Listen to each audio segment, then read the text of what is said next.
Hello, hello, hello. Oh, there we go. Okay, hello, hello. Hello. Oh, there we go. Change. Good. Hey, cool. Okay. Hi. Okay, I don't have that button set up, so there we go. Okay, cool. I need to put another mute button there. Cool. How's everyone doing today? I of course, like 2 minutes before going live, hey, let's set up the new Stream Deck. So hopefully, future, by accidentally pushing the mute button, because these should be pretty much the same setups now. So hopefully, okay, there's a lag. Why is there a delay? Oh, this is gonna annoy me. This is gonna annoy me. I should fix the giveaway like, hey, Newton, you should refresh, because I already fixed it. Considering 45 people have already entered it. The error is on your end. There's a delay. Oh, this is annoying. Ready? Push. Push. Oh, okay, now there's no delay. Okay, okay. Oh, this is gonna annoy me. There's like a you saw that.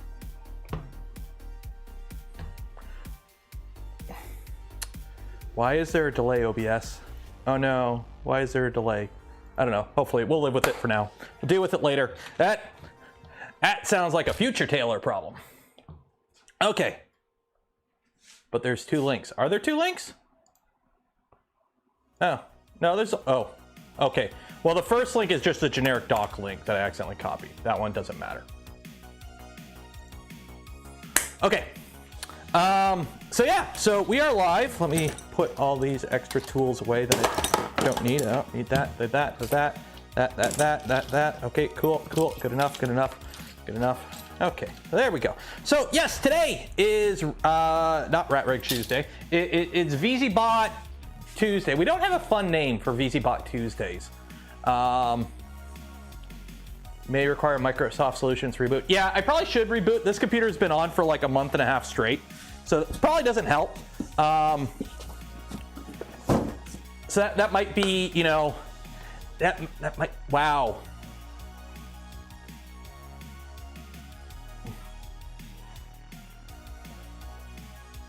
Are you okay there, computer? Let me try restarting the Streamlink software, or the Stream Deck. Okay, quit Stream Deck. Quit. Okay. And add, okay, let's try relaunching the Stream Deck software.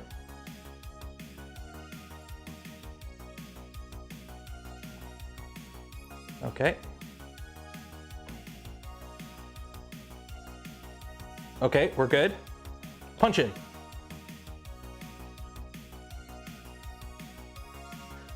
Okay, we'll just live with it for now. I probably do have to restart the computer. I heard its feelings. I heard its fifis. Okay, so where are we at? We got the VZBot. So we're building the VZBot. We're building the 330. It is the big chungus one. I don't regret doing the bigger one. We've done, you know, we've done enough small print. Oh my God, it's ruining the timing. It's ruining the timing of the jokes, and that annoys me so much. So I kind of went, you know, we've done enough little printers on the channel lately, so now, you know, I figure go back to, you know, big chungus printers, because that's what people like, right? Go big, go home. And I will say, I kind of wish I went with the 235. Like, obviously I'm going to get use out of this. It's going to replace the Trident on the bench here. But I am kind of wishing I went with the 235 just for the sake of logistics, because this thing's bit, like, it doesn't fit on my desk. You could see it, you know, I'm using my old shop workbench, and there's a bit of an overhang, which is fine right now because it's just sitting on the bottom extrusions, but that's going to be a problem. So when it comes to that, I've got a super elegant solution. Can it fit on the shelf? Yeah, the shelves are 24 inches. The shelf's 24 inches. That's fine. The 350 Trident sits on the shelf just fine. So when we get to the point where we put feetsies on this, and I am going to have to, I've got the most the most elegant solution prepared, and you will be in awe of it. It's amazing how much the timing screws up my flow. Okay, so first off, let's get this heavy ass box of all the parts. Oh my God, why does this thing weigh 1,000,000 pounds? You go there, okay. Whew. And then this box goes, oops, over there. And then you go right here. Oh, now I knocked over my stand. By the way, thank you, Polymaker. Your 5 kilogram spools of filament, when you stack them, make an excellent table to put boxes on. There we go. Whew. He's a big boy. Okay, so we got the fan going, we got that going. So yeah, so if you're new here today, this is part 3 of the VZBot build series. We are building a VZBot 330. This is a mellow kit, and it was graciously provided by print3dshop.org. Link in the video description. Check them out if you are interested in getting one of these yourself. So where were we at? So we did the Z bed. So let me make sure we got everything. Single Z motor. So I think this is where we were at, the Z switch. And apparently these are machine parts. I was told these are a machine part now. So I'm gonna have to find these. Got printed parts here.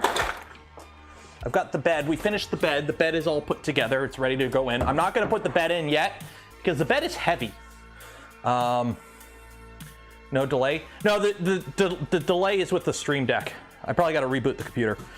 So apparently they have machine parts for this now, and I need to find them. So I don't know where they're at because it's not labeled anywhere. Okay, it's not that box. These are my screws. I'm going to need those. So this box says silvery. So I'm assuming silvery means it's got machine parts in it.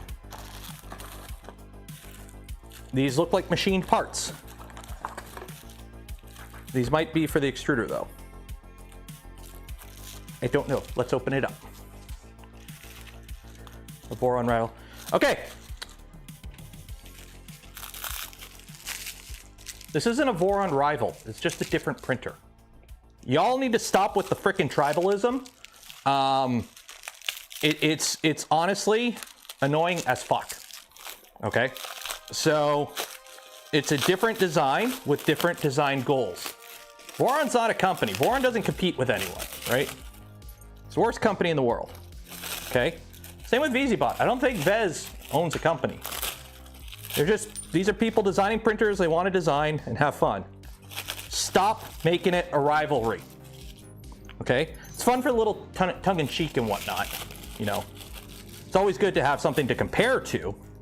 But I had somebody freaking out in my comments on the V24 saying how, you know, it's pointless, you know, because, you know, the rat rigs exist or something like that. And I'm like, why? It's like, well, what's the goal? Who said there was a goal? It's, you know. Okay, these are for the extruder. Oh, actually, this might be it. Okay, I think this is it. This might be it. This is one. And then there's like another little piece. Okay, so.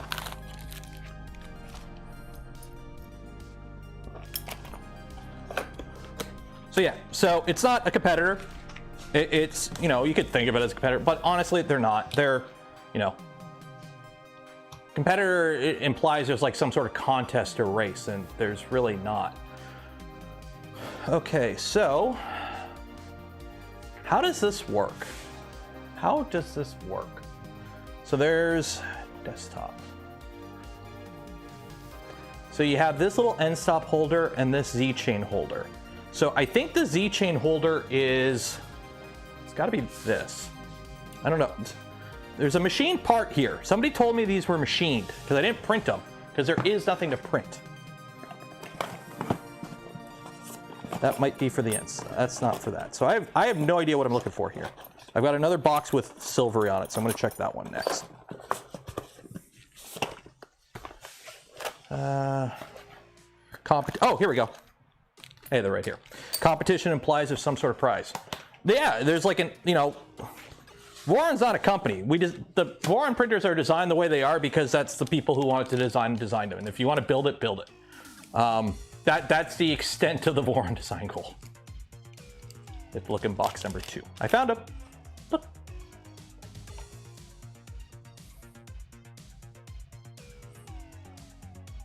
There we go. So instead of having these printed parts, I've got these nice machine parts, which is nice.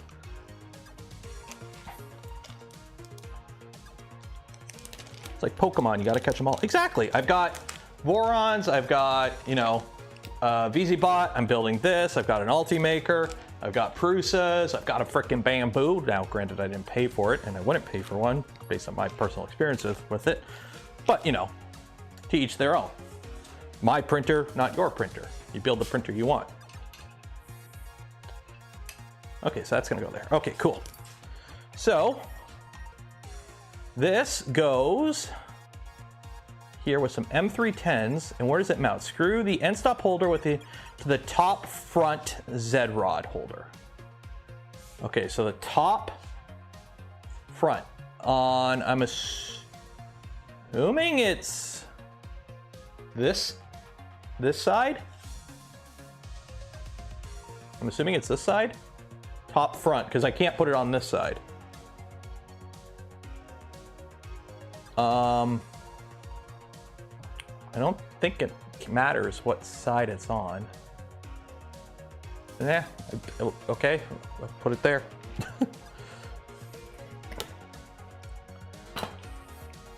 And I need M210s. Okay, I gotta find some M2s here. So how's everyone doing today? Anything exciting going on? What's new and exciting in the world of at-home 3D printing? What am I missing out on?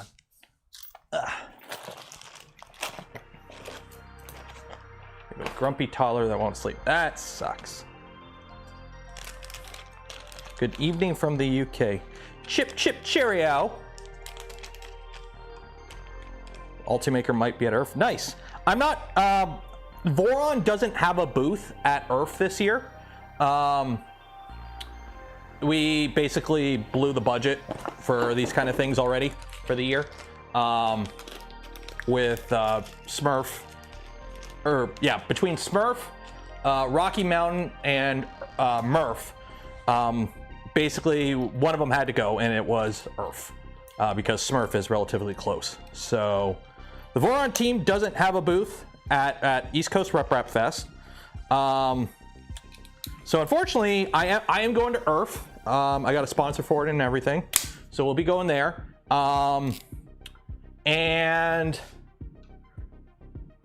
from the looks of things, I'm gonna have to find somewhere to crash. That's my problem.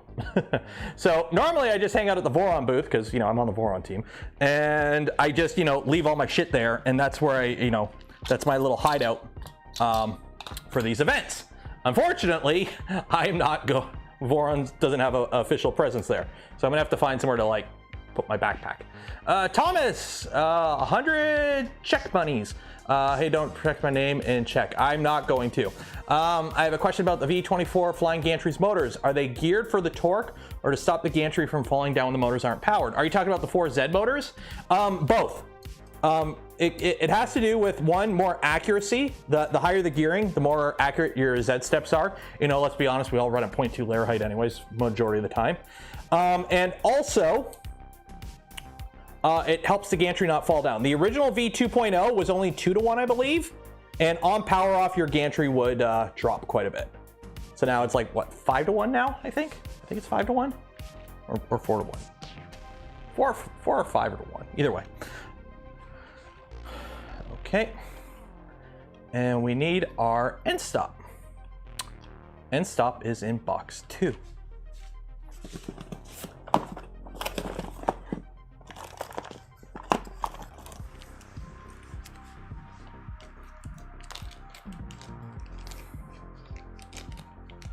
I know I hit the wrong button. I'm waiting for it to wake up.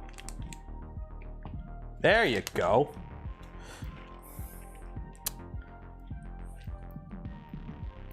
Okay, so which way does this go? It's like, hey, I have the right, I have a stream deck now, so I shouldn't hit the wrong button all the time. Proceeds to hit the wrong button.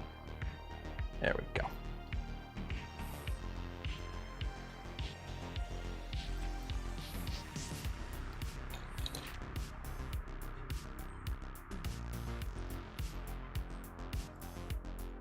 This is an itty bitty, come on, there we go. Itty bitty screw. Pro streamer. This is the wrong position for the end stop. Well, where does it go then? Where does it go? All I have is literally, according to this, screw the end stop holder with to the top front Z holder. I've got 2 Z holders here. Okay, on the front. So I can either put it here or I could put it here. Does it matter which one it goes on?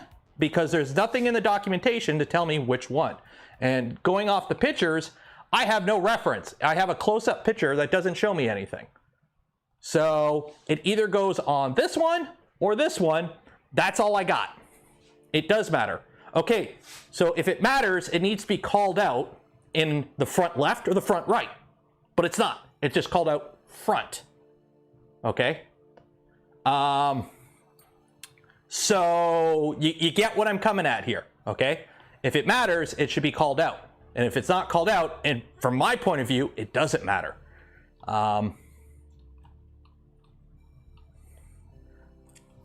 So here, according to this higher up picture that I'm seeing now, there is a screw hole. Okay, so it goes here.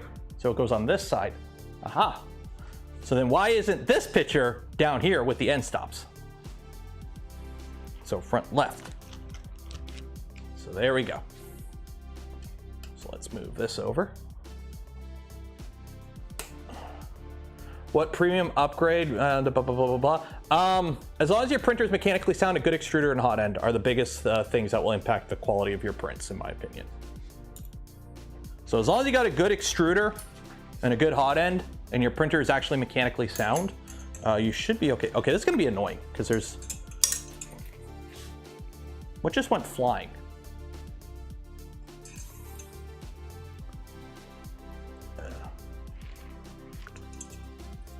Okay, because there's a motor in the way.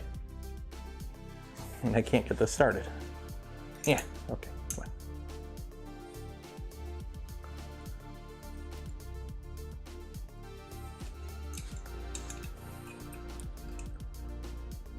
There we go.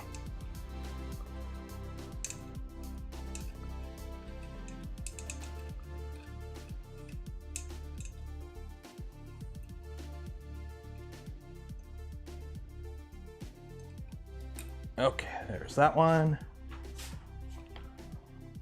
Front fell off. What was that went flying? What was that? It was a screw falling. A screw from where? I got this screw here that's just hanging out, and I got this one. Maybe that was that one. I don't know.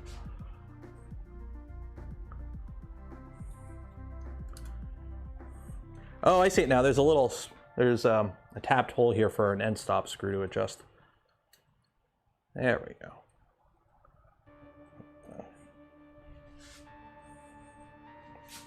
It is really annoying to do this with a motor in the way. I have to do the whole turn it, the long end, a little bit at a time. And anytime you're tightening these screws with end stops, be careful. You need them tight enough, obviously, so the end stop doesn't move. But if you tighten them too much, you'll actually crack the plastic housing of the end stop, which you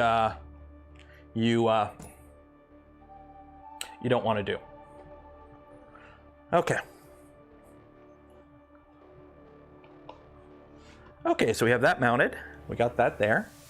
And then we got an M345 and an M3 nut. 345. 345. Okay, so here are the M3s.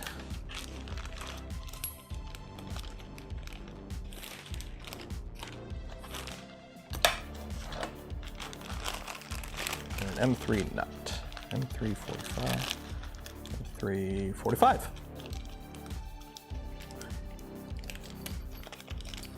Oh wait, no, not these ones. Wait. Okay, these are flatheads.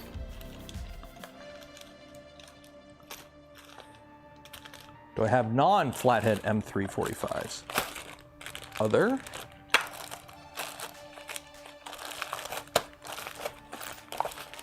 That's the M5 bag. No, I do not. And there's nothing in the box with the end stop. So, okay, I guess this is what concerns me. So I have 6 flathead M345s, but I don't know if these are needed somewhere else in the build, because I don't have socket head M345s. Yep, I don't have socket head M345s. So that is the conundrum. Is it in the others bag? Nope, not in the others bag. Not in the M2, not in the M5.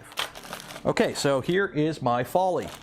Do I use an M50 from my stock, because I don't have M345? And yeah, that's what we're gonna do. We're gonna use an M350 from my stock, because the last thing I want to do is use a screw that I need somewhere else. Oh, that's 35. So we'll use one from my stock, and yeah. So I'm missing that because it does show it as being a socket head screw. So the last thing I want to do is use one of those flathead screws, and then turns out I need it later. So, yeah.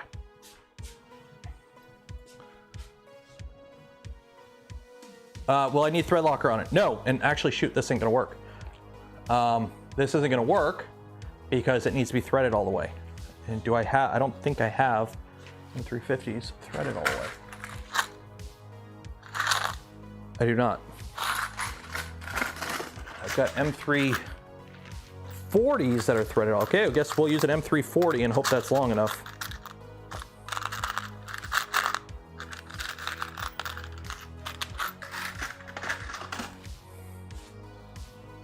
Aren't the flatheads tapered? They are. They are tapered. They're meant to go into a countersink.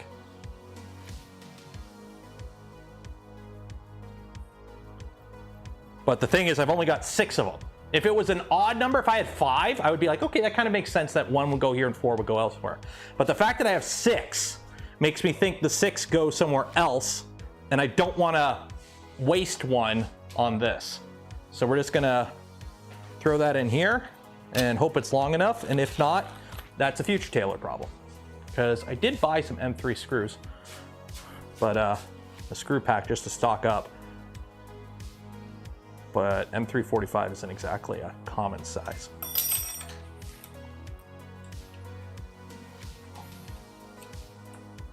Okay, so I'm just gonna put that there for now. Okay, and we'll adjust that later. Oh, did I miss something? PF Dennis gifted 10 community memberships. Cheers. Wrong button. Go to the right button. Come on. Come on, Stream Deck. No, not that one. Not that one. Desktop. There we go. Okay. Yeah, okay. So screw the nut into that, screw the left end of the front, right bed, support. The actual will be lighter in the build. Cool, so we're just gonna leave that. Okay, then we put this on with M36 and M38, okay. So M36 to attach the chain holder to the bed support. And those are socket head.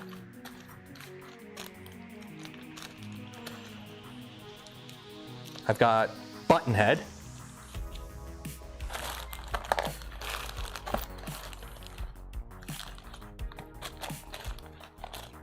Those are M4s, M310s.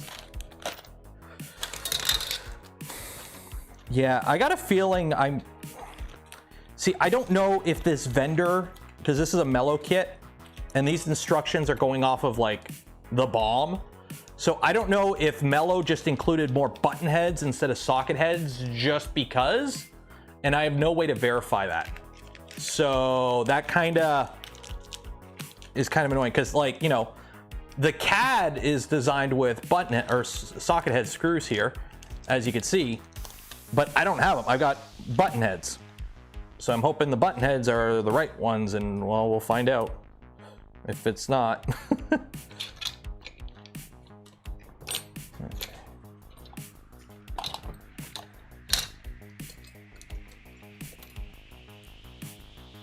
And I'm missing an Allen key. Where is, oh, there you are. Okay. Oops, somebody $2 from Oliver. Garage got full quick. Yes, it did. Yes, it did. Because I've got 2 active builds going on right now out here too. Plus the garage isn't as big as you would think because it's all taken up by benches now. And shelves and whatnot.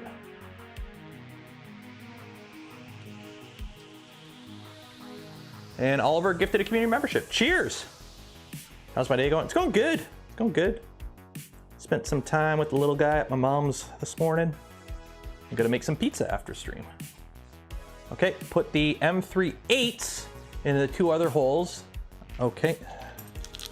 So again, M310s, M3/6s, M3/8s. Again, socket or button heads.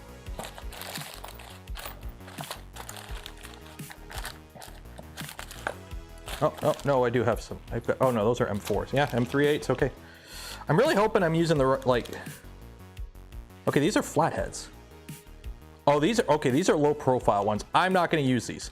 These are low profile M3/8s. These are socket, or these are flathead M3/8s. M3/5s. M310s. Grab from stock. Because with having funky screws, because I'm seeing like socket heads or like low profile. The moment I see low profile, I'm like, okay, is this supposed to be used here or is this supposed to be used somewhere else? So ignore the screw heads. The PDF is from the self-source, not the mellow kit. Oh, I know. The problem is that I don't have, like, that's all I have to work off of, kinda. So it's just like, I'm using the official docs as best I can. Because like this, and the thing is, this is the mellow kit instruction set. So it should be pretty dang close. And if not, you know, if I'm calling it out now, they can revise it to make it so it's easier for the next person. That's kind of the whole point of me calling everything out. Install the chain, step 5. Okay. Do I put the chain on now? I could put the chain on and just have it flop in the breeze. I'm not gonna put the chain on yet. Same with the bed. I'll put the chain on and put the bed later. Okay, so what's next? What's next? Gantry? So we put the bed in. Gantry. Have you checked out the Lurge kit? Yeah, they contacted me a while ago and I said, yeah, I'd be interested if you want to send one, and then they never replied. So yeah, that's pretty much the extent of my interaction with Lurge. The Lurge kit, from what I've seen, pretty much looks like a inspired by V-Minion. So Gantry comes pre-assembled with printed parts of PLA that are for transportation only. That should not be used in the printer. You can easily replace the parts without disassembling the whole thing. Done! Already did that. Already replaced the part. The only ones I didn't replace are the PLA plugs at the end of the carbon fiber here that are like in the XY joints. I don't think it's going to be an issue if I leave those in there. You can barely see them. I have them printed somewhere. I just didn't want to take the gantry actually fully apart to take those out, so I'm not going to bother. Okay, table of content, exchange parts. Okay, that. Am I putting belts in already? What's going on here?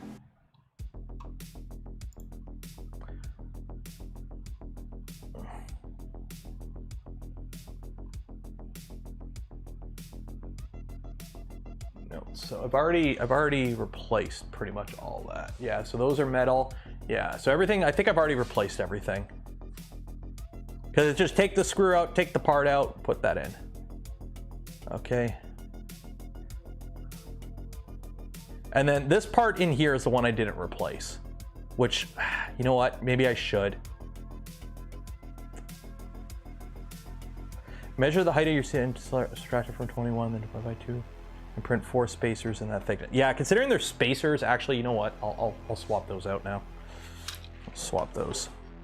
Last thing I want is this to like fall apart on me. I will swap those. They do have them printed.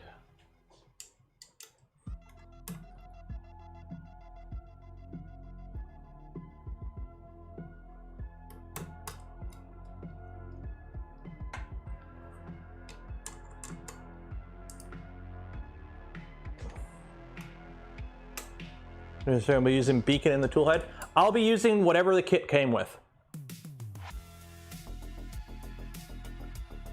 If the kit came with beacon, I'll use beacon. If it doesn't come with beacon, I won't be using beacon. I might do an upgrade. I need to play with beacon at some point because y'all keep bugging me about it. But I really don't have any existing machines I would put it on. So maybe I'll put it on this in the future. Yeah.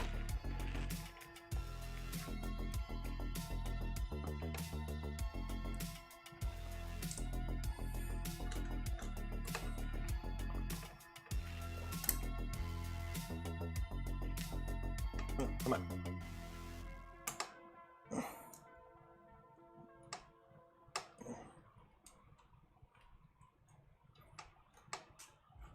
There we go. Okay, so this should come out. There we go. So there's like a little red part in here.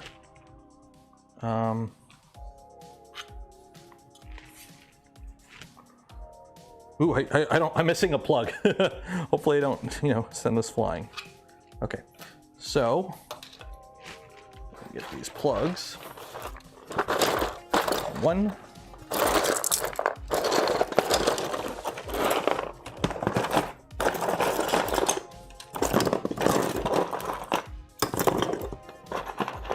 Two. Okay. So measure the height of your CF tube and subtract it from 21. Divide it by 2 and then print 4 spacers in that thickness. You want to be super precise on the same thing. Oh, so these don't, okay, I see what. Yeah, these are size for size. I don't think I need spacers. Oh, the spacers are in the, here, oh. The spacers go in here, oh. I see, okay, so let's put the plug in.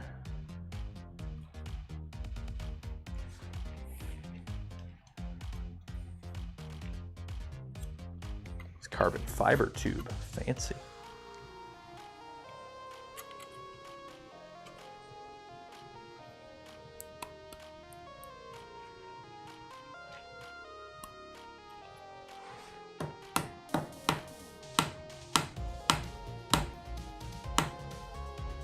Go.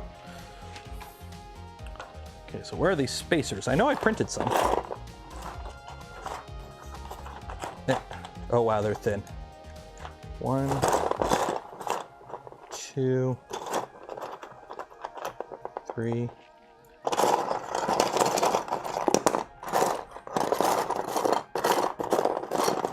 4. Well, I only printed 4, so I guess we're using all 4. Okay.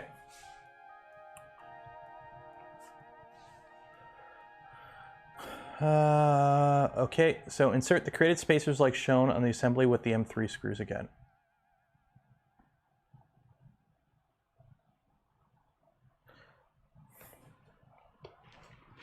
So these go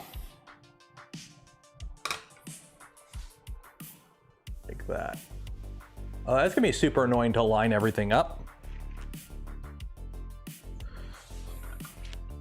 Oh, this is gonna be super bloody annoying to line everything up. Okay. Oh yeah, because there's a ton of play in here. Okay, I'm gonna go get my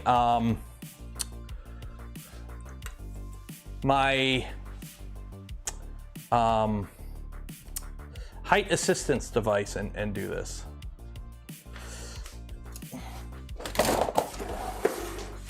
You raise me up because I'm too short for this. Okay.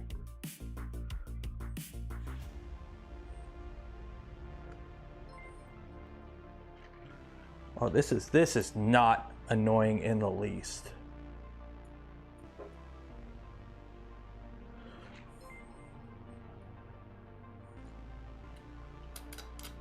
Okay, so there's that one. Engage Yeri mode. Okay, I think one spacer is actually enough because I can't fit the second one in. Yeah, I think just one spacer at the top is all I need.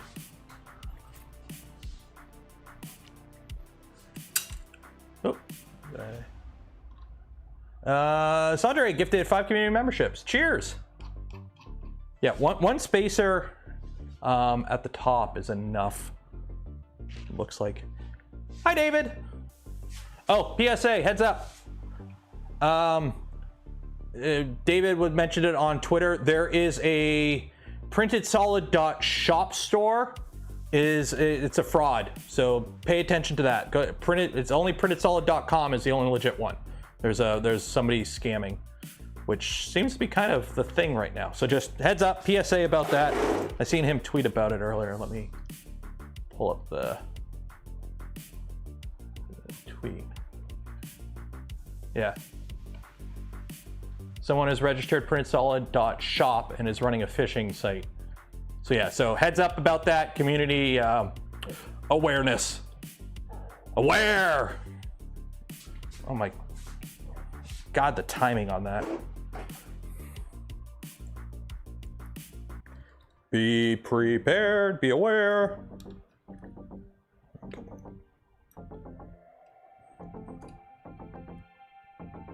Yeah, one shim's enough. Actually, they're being taken to take it down. Awesome. I've been dealing with some asshat who's trying to impersonate me right now. Tried to get a contact a company and tried to get a free kit from them. And then they're trying to impersonate me on Discord as well. But they tried registering the Discord account with my actual, business email, because my Discord account is older than me doing the YouTube channel. So my Discord account is tied to a personal email of mine. And so I got the email, and of course I didn't verify it. I'm not an idiot, so.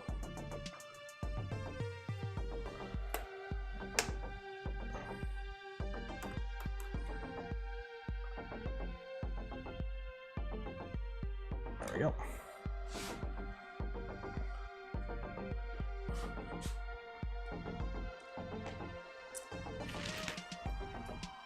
Oh, there we go. Yeah, there we go.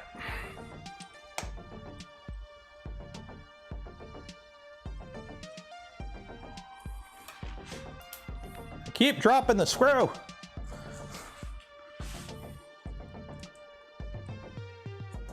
There we go. Okay.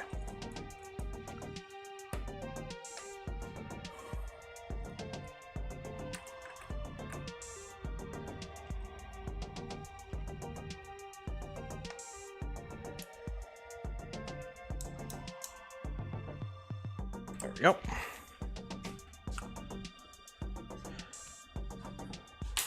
So David, since you're here, what's the ETA on the silk filaments? Like, are we talking next week, next month, next year?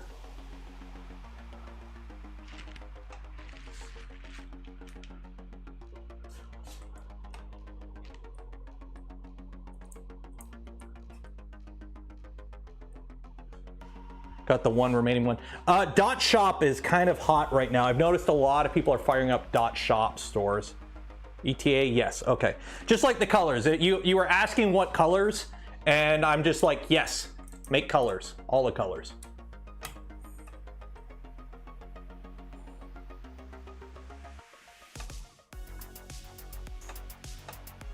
There. Oh yeah, that's much more solid, okay.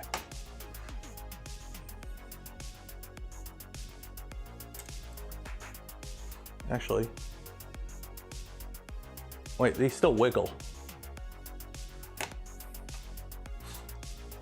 Okay, there's like no room in there. Why is it still wiggling? Wiggle, wiggle, wiggle. Maybe I gotta tighten them more. What actually locks it in position? I've got 2 screws and they're tight. Why is it still wiggle? Do I have to take the top cap? I can't take the top cap. Okay, I'll fiddle with it later. Okay, back to that. Okay, so we've done that. Print head. Sweet. Okay, so now we gotta build this thing. Does this have, yes, it's got the big boy nozzle. Okay, so this is what we're building. Neat.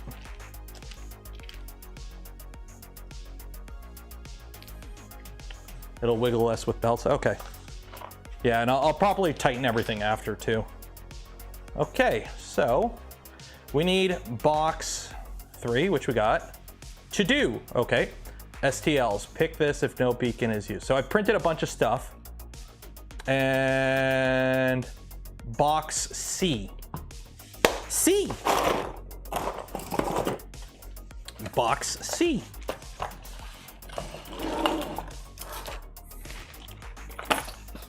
Which I've got all these fancy, nice machined aluminum parts for it.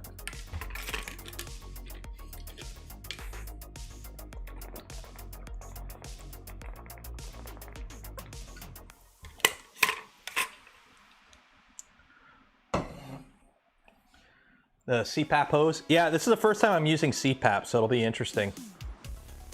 Okay, screw the printed cable holder into the 2 M3. Okay, so 2 M3/6 up top and M3/6 at the bottom. And those look, okay, so here's where like you need better call outs. These look like the low profile screws. And I'm going off of just the picture. That's all I've got. So, yeah. Which I saw those low profiles, M3/6. So is all of this low profile? Because even these top ones look pretty low profile. So I think these are all low profiles. I use CPAP at night. Am I a 3D print? Yes, yes you are.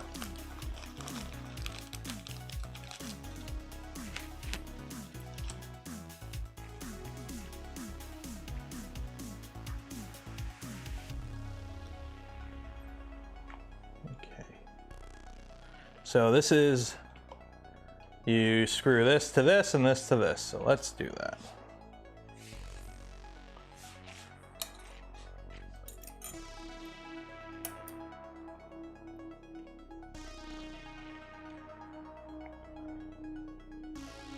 Okay, the screws are too close.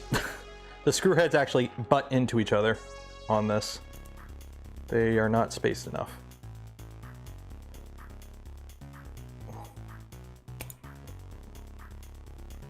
Okay. Yeah, the screw holes. Punch in. There we go. They're too close to each other for these low profile screws. Okay. Well, it's still tight. Okay, and then we got that hose holder up top here. Whenever create a belt printer. No, God, no. Belt printers are an absolute nightmare. Ask not Uncle Jesse, ask Pooch how dealing with belt printers is. They are a mechanically pain in the butt system and require a whole bunch of specialized components for them to work effectively and reliably. And unfortunately, the whole thing with Voron is with Voron, everything is consumer off the shelf. So no special custom components. Just 3D printed parts and stuff you buy off the shelf. So yeah, kind of like a Voron Delta, but you never know. Okay, so we've done that. Okay, important. The spacer needs to be installed like shown in the picture. Be careful, otherwise belt routing will not work. Okay, so we've got this piece here. The spacer. What are the spacers? And screw the top plate into the 4 with M35s. Okay, so where's this top plate? I want to help you, Daddy. You want to help me? Yeah. How are you going to help me?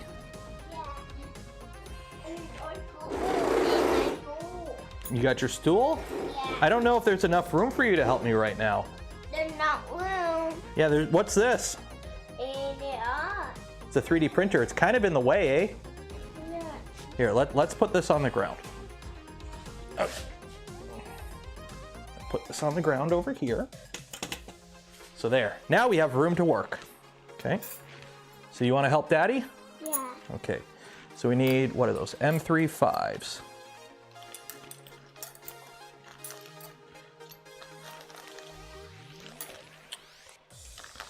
M35s. I saw them earlier. Oh, you gotta be careful with that. M35s. Okay. Screw the top plate to the carriage with 4 M35s. Well, I've only got 6 of them, so. Okay, you ready? Are you ready? Yeah. Okay. Had to file down a few M36s. Yay. Okay, that doesn't do that. Okay. So this goes in here. So Steve and ModBot had to file some stuff down. Awesome. I think I got a Dremel. Okay, so this goes like this. What were you eating? What were you eating? What do you smell like? Strawberry. Strawberries? You were eating strawberries? Yeah. Were they good? Hey, I thought you were helping me.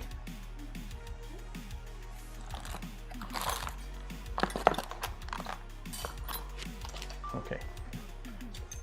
Ooh, Nicholas gifted 1 community membership and Thomas gifted 5 community memberships. Okay, you ready? Okay. So on this one, this goes here, okay? So we got a screw right here. I want to do it. You want to do it? Here, Daddy will get it started. My turn. My turn. Okay. Oop, 1 second. Here, Daddy just wants to get it started so we don't accidentally cross-thread it. Hey, I thought you were helping. I didn't remember. Cool. Okay, can you spin that? Like you do it that way. Yeah, just like that. Like you do it that way. Yep, and then tight, tight, tight, tight, tight. Yeah. Oh, good job. Okay, and then we got one more. Now this one, if you look, there's an actual orientation to these spacers. One has the hole at the bottom, one has it in the middle, more towards the top. So make sure when you put these two in, that you actually follow the orientation for them. Otherwise, you're probably gonna have a bad time. Here, Daddy's gonna get that screw started.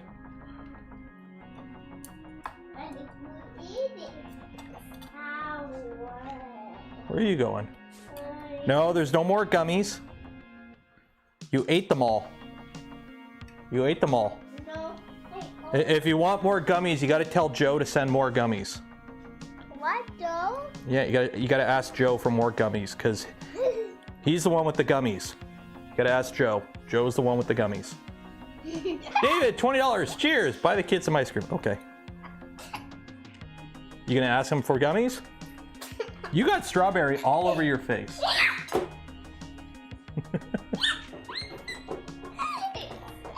Okay, hey, you gotta go back in if you're gonna be all bouncy.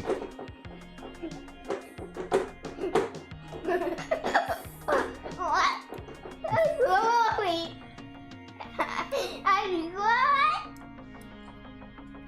Did you eat did you put sugar on those strawberries or something? No. No, you're just really wired up today. There we go. Trying to keep these actually square is kind of annoying. There we go. Okay. Okay. Quit hiding. Inside you go. Ready? Say goodbye. Say goodbye. Bye. Mama, Dad, I like John beans in the freezer. Yeah, you can have it after.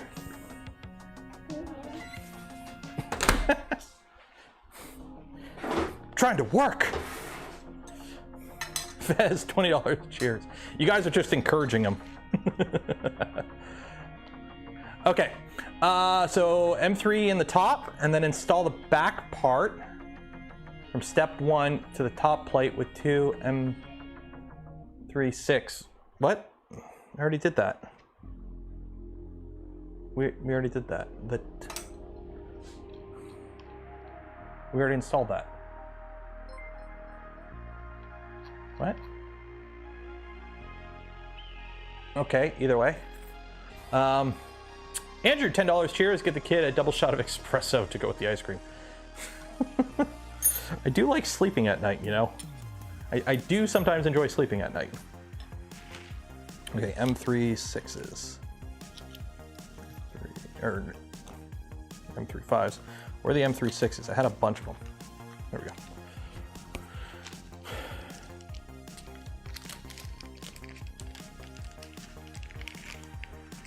The M5s are the same as the, what?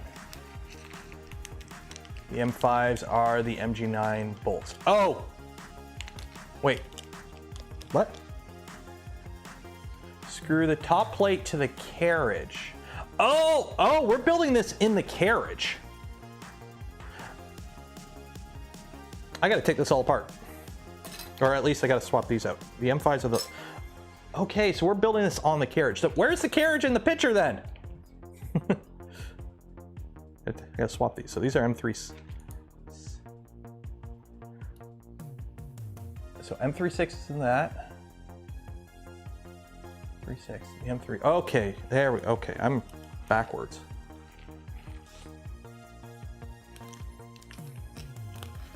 So these are M3/6s. Okay. Beef ingot, $2. $2 for Calvin's first V0 fund. There's sleep, but there's. You enjoy your sleep, but there's Baldur's Gate. Oh God. I'm almost done my second playthrough of that game.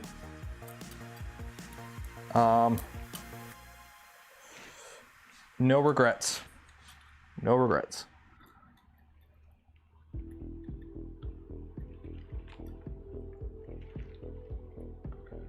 And the worst part is,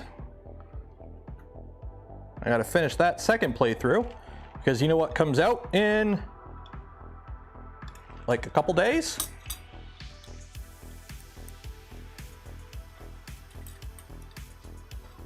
Planning my third. No, I gotta make room for another game.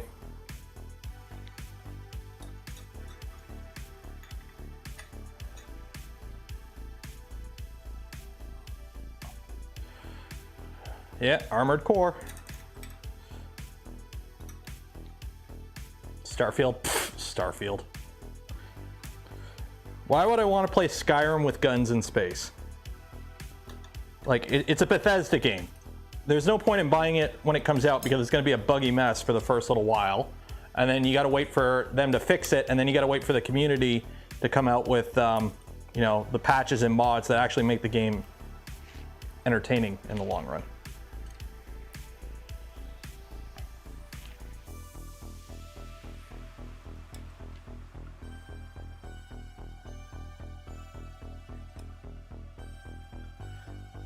Baldur's Gate 3 has a surprising number of bugs. I would say no. I've had some weird scripting errors where, like, you know, characters decide to sit around for a second instead of talking. Like, I've had a few weird quirks. I wouldn't call it bugs. Like, my game has only crashed to desktop once in 120 something hours of playtime. And that was literally during the final cutscene of my first playthrough. Nathan, $60 for the Armored Core Fund. Cheers. That is getting put to use pretty quickly. I'm not pre-ordering it. I'm gonna wait a day or two after it comes out to see the reviews, but I will be getting it pretty quickly, let's be honest. Okay, so this goes on here.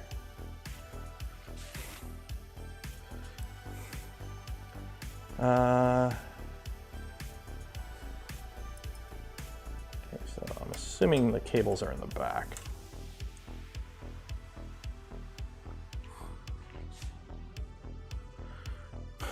Do you need a fancy joystick? No, just any, you apparently can't play with mouse and keyboard, but I'll probably I got an Xbox controller I use on my computer that I use for that kind of stuff.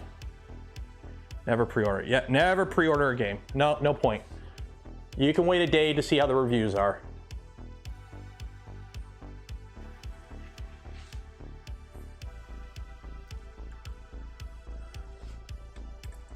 Yeah, I know a lot of people have been having issues with Baldur's Gate with Act 3 when you're actually in the city of Baldur's Gate.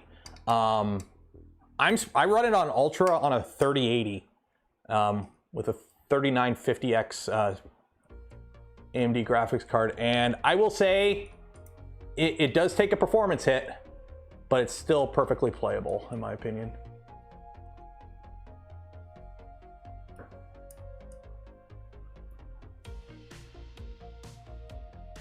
So that's that. Install the front spacers with that. Install the bottom plate with 4 M36 screws. Okay. Some more M36s. Is my beard catching the mic, or is that, no, I should be okay. How about Classic WoW Hardcore? No, I did Classic WoW when it first came out. I played for like 2 months solid. It was fun, don't get me wrong, but I probably won't do that again.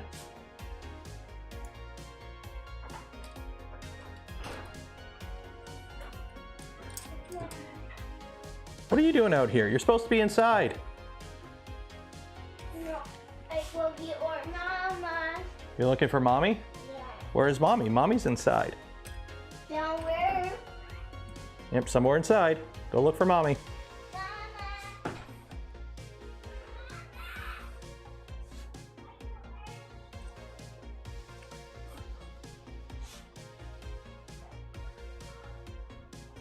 You make it to Baldur's Gate thanks to this spoiler. Yeah, I know, the game called Baldur's Gate takes place in Baldur's Gate.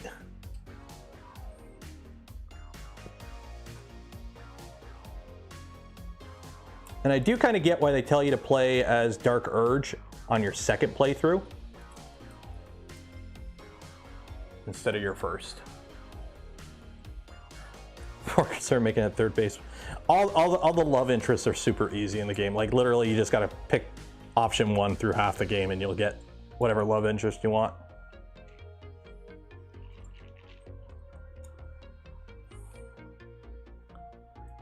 See you 75 keg. Okay, there we go. Ooh, Carriage, it does Carriage things. I know the camera angle ain't great for this. Let me see if I can get a better camera angle for this. Because unfortunately, it's gonna be Skycam.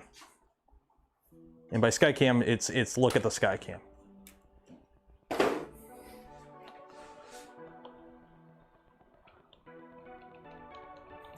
I don't know why there's that delay. There you go, look at the ceiling. You can see the really shitty tape job there. Yeah, no way in heck was I remudding the ceiling in here to blend out the drywall seams more. F that. Oh, hell nah. Okay. Okay, so we got another end stop. See, this is all nice and carbon fiber. I don't have carbon fiber. I've got machined aluminum. I can dig it. Okay, so screw on the printhead cable holder with M36s. Okay, so screw head cable holder.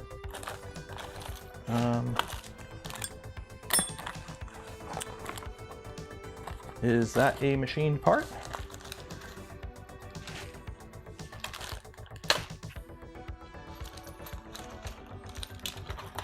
I had one more machined part here. Where did I put it? Is this it? I think this is it. No, this.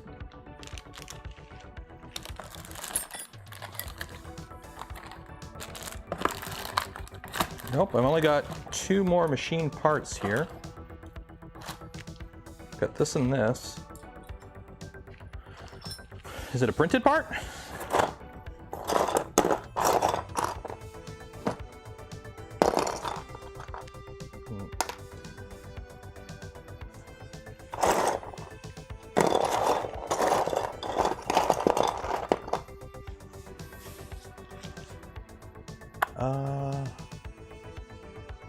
I have the cable holder. I have got the cable holder on already, but I'm looking for this part right here for the end stop.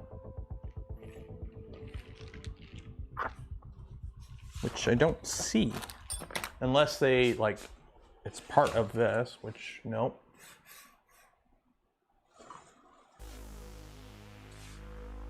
I don't see a printed part for it. And I don't have a machined part for it. Where's that wrap that I threw? Nope. Nope. It's machined. Yeah, I don't see it though. I've got. This might be it here. No, this is a different end stop. I've got this one here. It's got. No, that won't be right because the end stops goes that way. So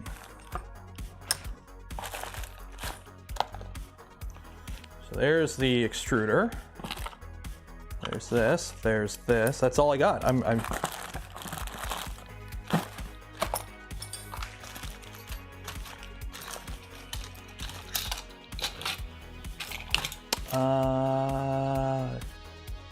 It wasn't CNC'd in your kit. So did I print it?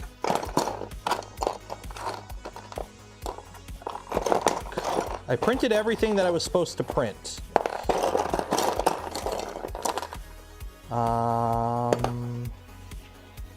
Okay, it looks like I'm gonna have to print that separate. The X end stop mount is printed. Okay, so I didn't print it. I'm gonna have to print it. I printed everything. I just don't have that, I guess. Yep. I don't have it. Okay, well, I can put it on later, I'm assuming. 5-minute print. Yeah, but I don't have the filament out here. I can print it in black. Screw it, 1 second here.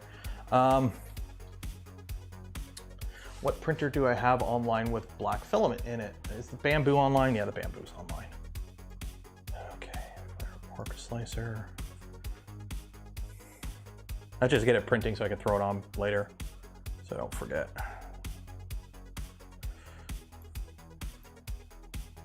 Project. Okay. Downloads, VZBot. Assembly bombs, mellow kit, all STLs. Gantry. XN stop. That's not what I need.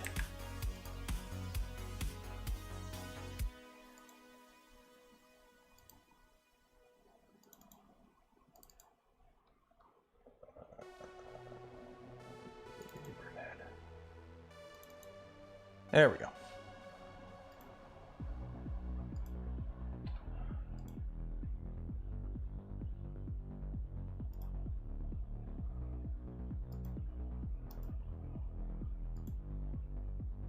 Ah, stupid thing. I can't, I gotta, 1 second. Prepare, objects, you're gonna print that in black. Okay. Print plate. Send.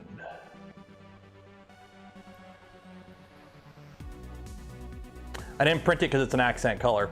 You know, I ended up printing everything in purple. Oh, wait. Oh, jeez. It's not orientated right. 1 second. 1 second. Stop. Abort. Abort. Abort. What's with this? Why is this part like this? Why does this need support? Why? Why does that need support? Others support. Enable support. Okay.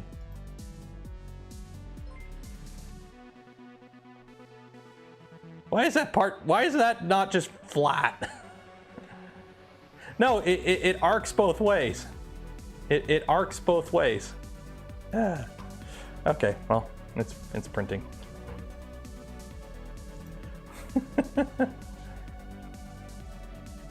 Otherwise the switch will hit the rail. Yeah, good point. Yeah, but just have it up more so at least one side's flat. Use a longer screw or something. Okay. Okay, so screw the print head fan holder assembly to the two M3/6 nuts. What?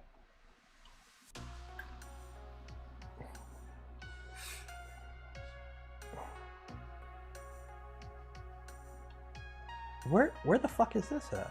Oh, it's up. It's this.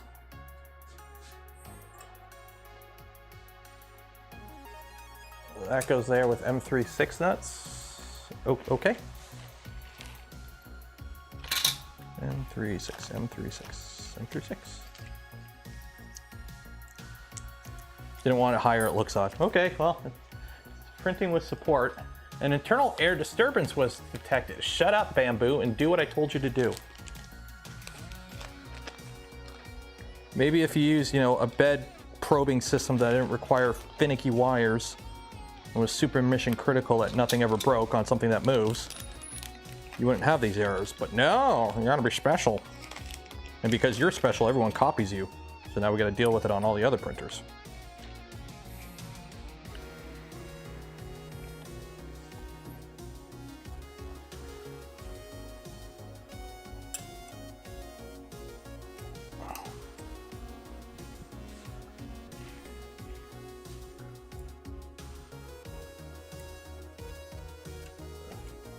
I've got like two, do I have engagement on this? Oh, there's a slot, okay. There we go.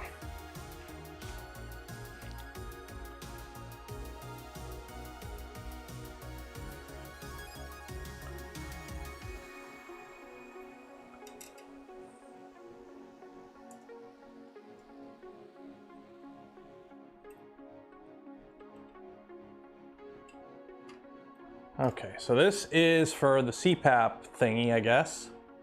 So you can have your this is an easy way, because your fan duct hangs off this. So depending on what hot end you use, it's pretty easy to adjust the height and the location of your fan duct. This is actually really clever. I like that. It's one of those things you can kind of get away with when you have machine parts in a design versus, everything having to be printed. So we can move that at will.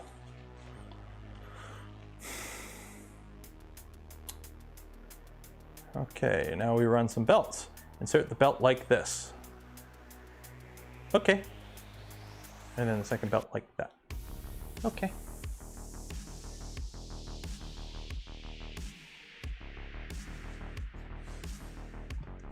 There are the belts. Box 2.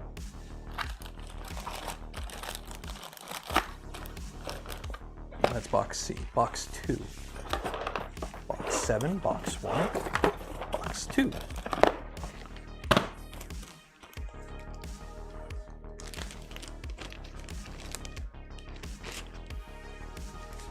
New aluminum beam to test. Honestly, I would prefer, my personal opinion, I'm not a huge fan of carbon fiber for these kind of setups, because carbon fiber in a heated environment gets weak over time. Are these pre-cut? Probably not. Okay, so insert the belt like so. Insert the belt like so. How to install the belts. Okay. There's a nice little video. Let's watch the video.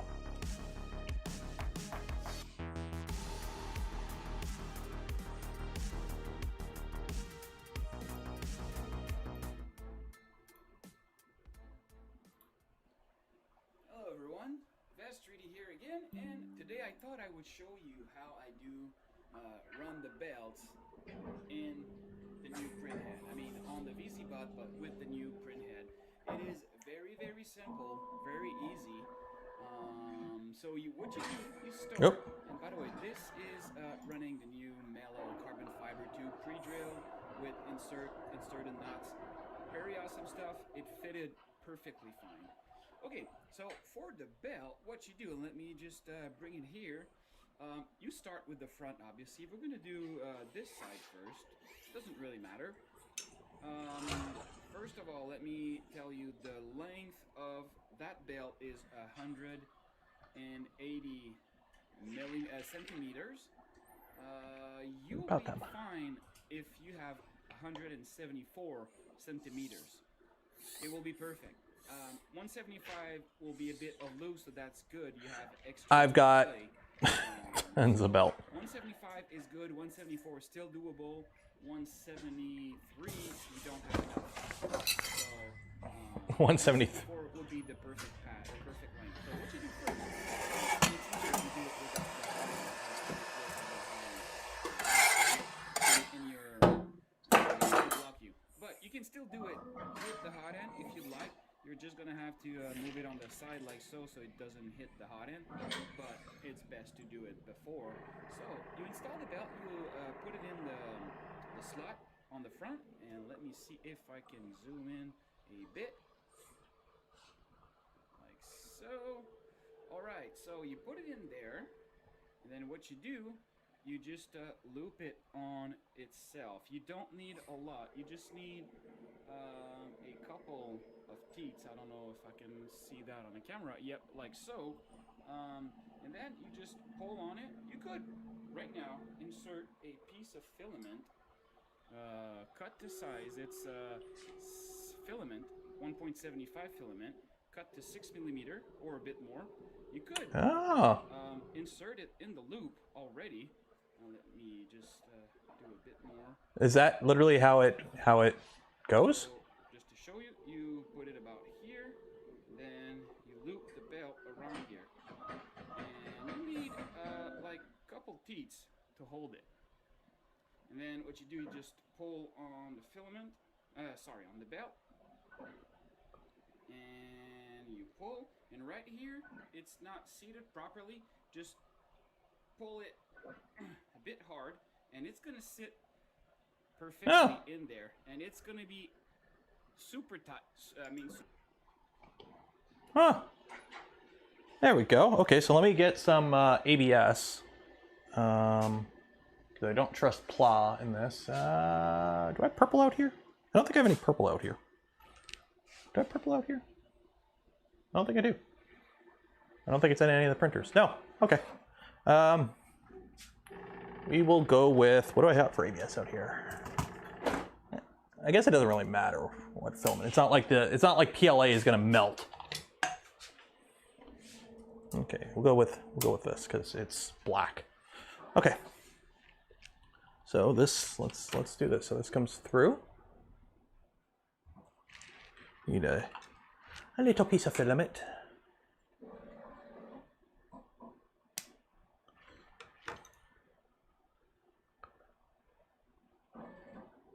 So that comes through, teeth facing front. Put the filament in there.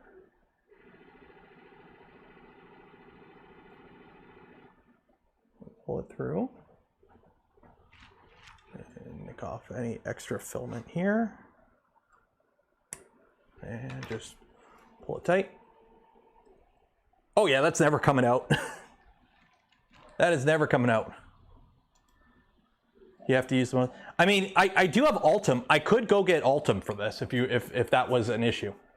So the rest of the installation is pretty straightforward. Very easy to do. I don't know if you want to fast forward it in a way that it's going to be round a bit. I just want to see the ending.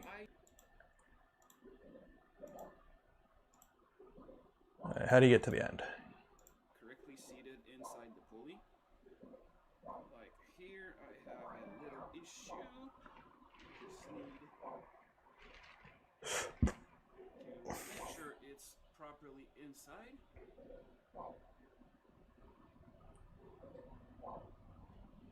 Okay, and then what you do, you can use tie wrap, by the way. I don't like using tie wrap, it doesn't look good.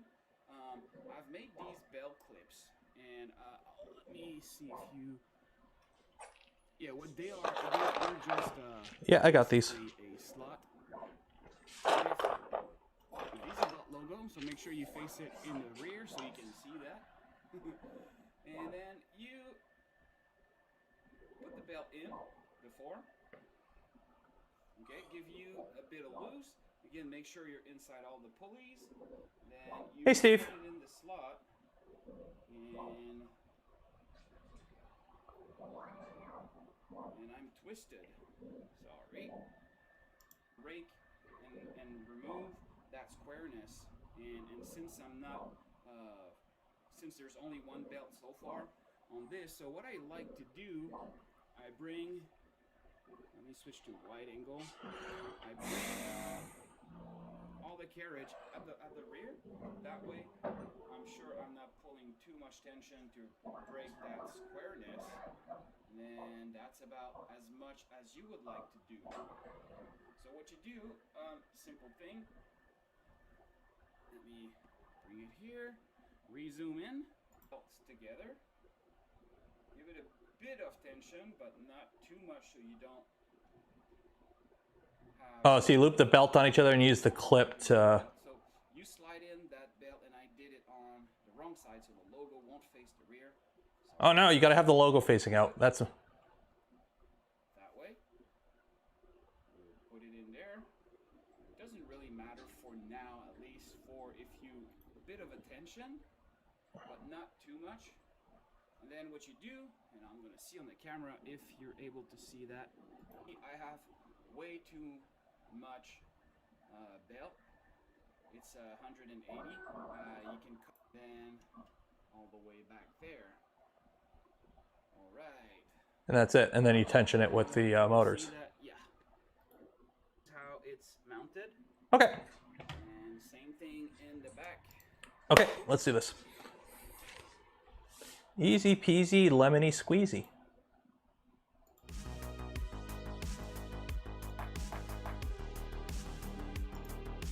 Okay.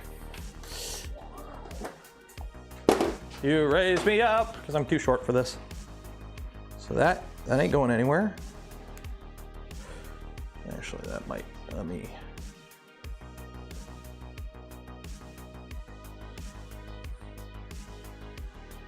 So what I'm doing is I'm doing it the caveman way, where I'm gonna run it once,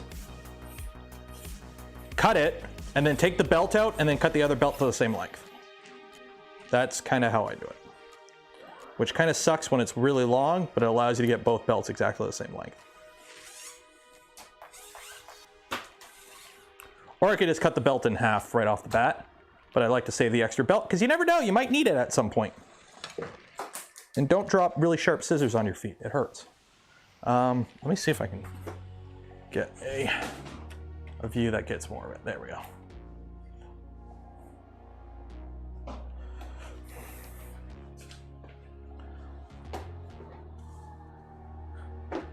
Okay, so that's that.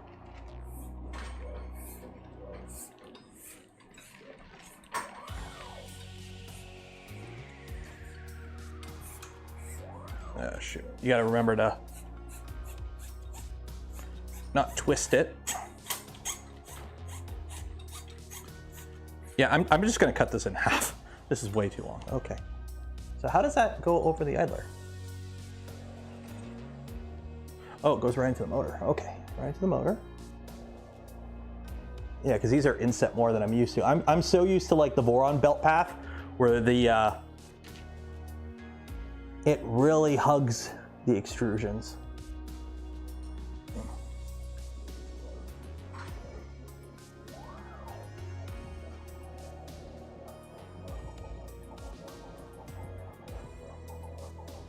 Yeah, come on.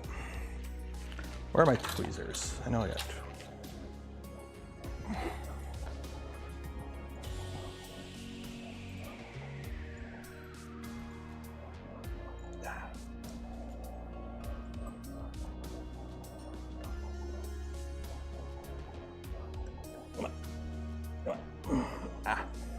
Oh, this is gonna be annoying. Tweezers. I know I have some tweezers. Did I bring tweezers out here? I don't know if I have tweezers out here.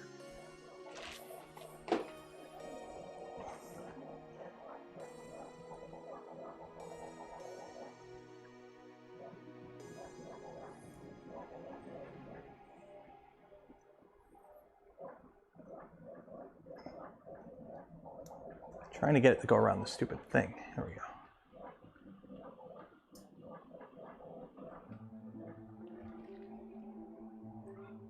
There we go. Okay. Oh no, it would help if I actually aimed what I was aiming for.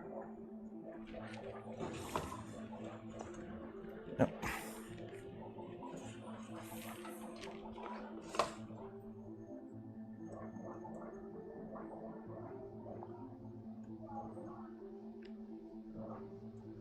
Go around the motor.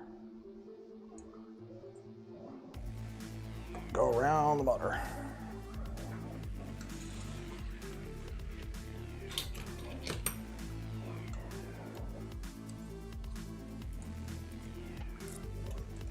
Haha, go around the motor. This is why you have holes in the top. With holes in the top, you can fiddle with it.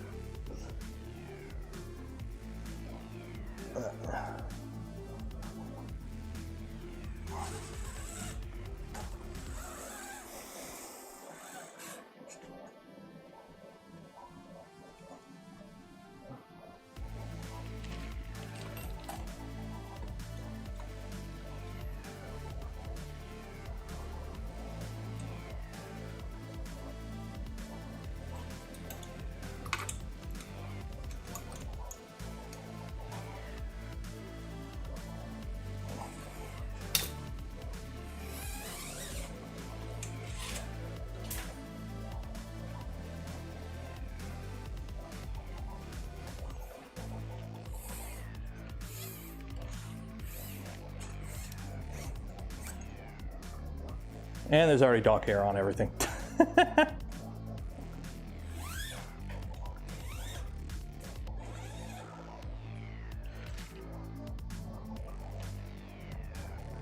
we go. There's that. So again, the difference between like a setup like this and a Voron, this is all-wheel drive. So again, the motors, you have 4 motors, whereas on a normal Core XY system, you only need 2. So you have 4, so that way you replace 2 idlers with 2 motors. And the advantage of doing that is your belts are unconstrained for less distance. Because the problem you have with Core XY is, especially as you go bigger, your belt runs become ridiculously long, okay? And it gets really annoying. So, oh yeah, it goes to the back. So by replacing idlers with motors, you still have long belt path, true, but you don't have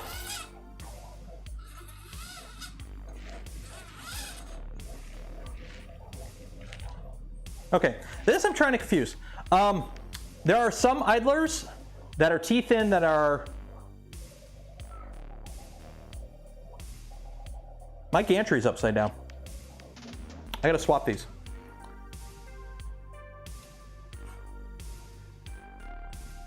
Or does it matter? These are toothed idlers. The ones in the front are toothed. The ones in the back are smooth.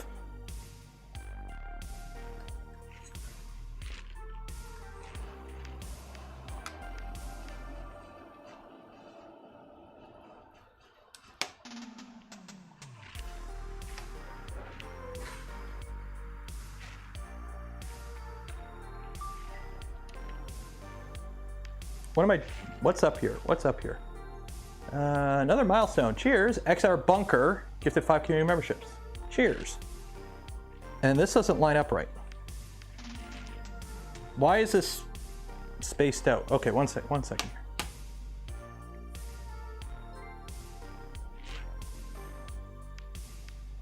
Are my XY joints right?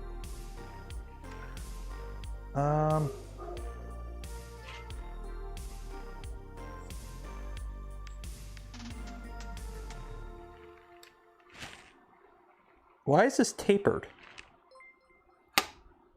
The belt path in the back, let me put the video.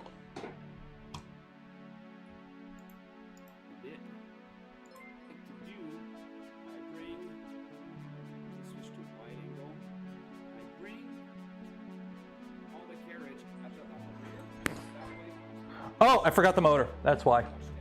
I forgot there's an extra motor in this setup. I completely forgot to wipe in or belt in that motor.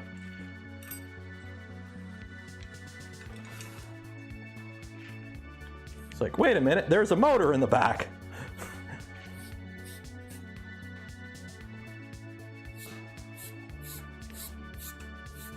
There's a motor back here. This guy.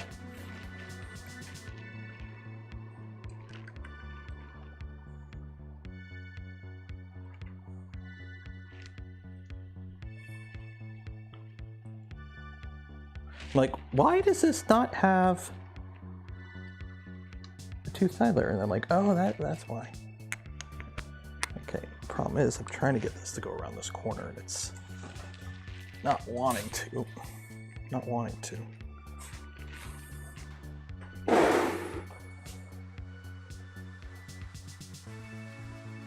Around the corner, come on.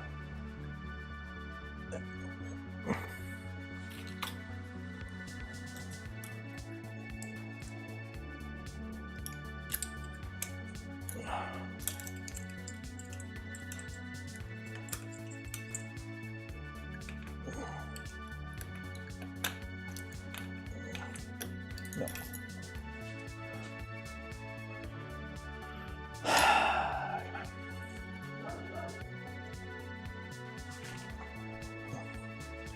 Doesn't want to do this bend.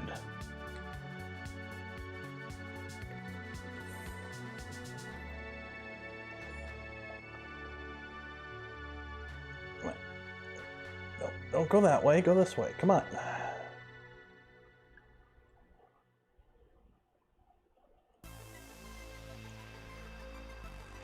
Oh, where's zip tie?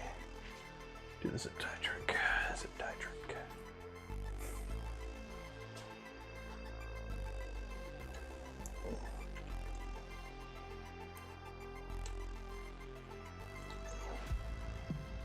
Well, the zip tie trick will work on this. There we go. Zip tie trick.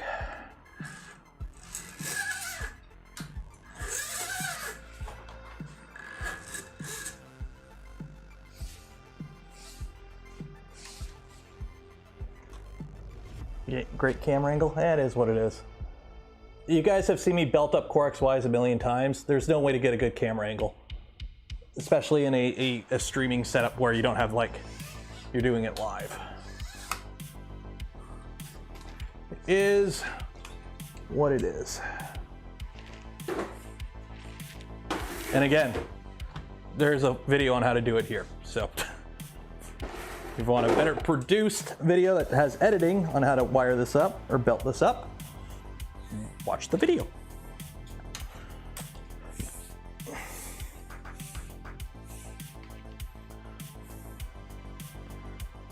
This goes around here.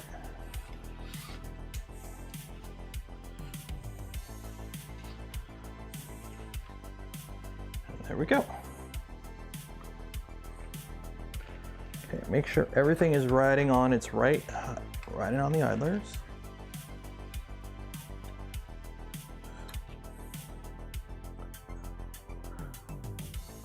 You're good there, you're good there, you're good there. That's crooked as shit, but whatever.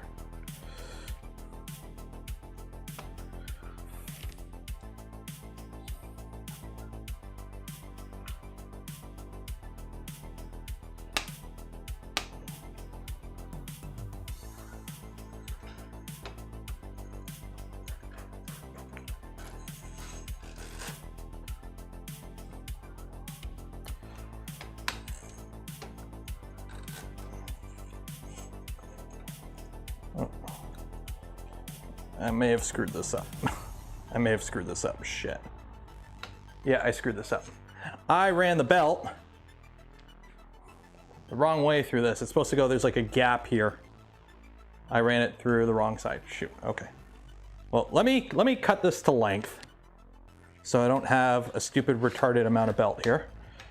And then we'll do this the right way.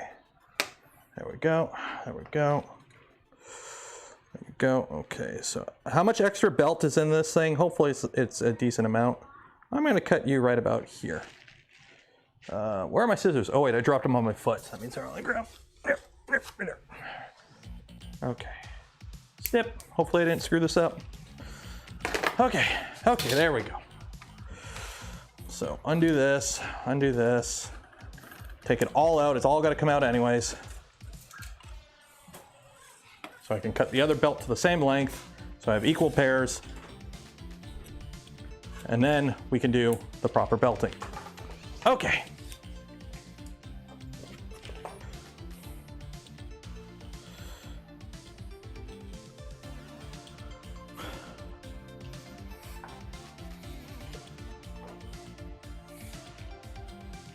At least this is Gates belt. It's always good when you see Gates.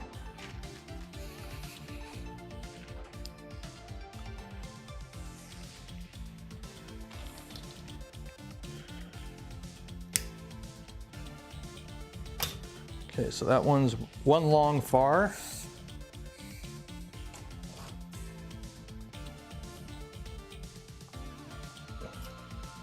One long close. There we go. Okay. So, got our little piece of filament, and now we do the whole thing again. Who's starting their car up? Oh, they might be going to take a little guy to the park. 120 volt Goliath. That is insane. I mean, to be fair, I've got a 230 volt 1000 watt heater in my basement that I could technically probably use in a printer if I was insane.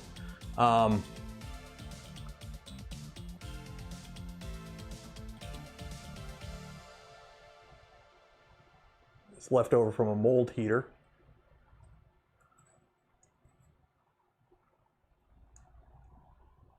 Okay.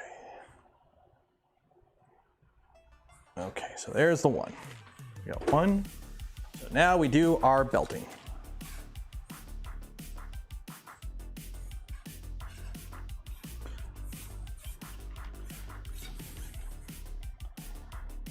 Goes through here.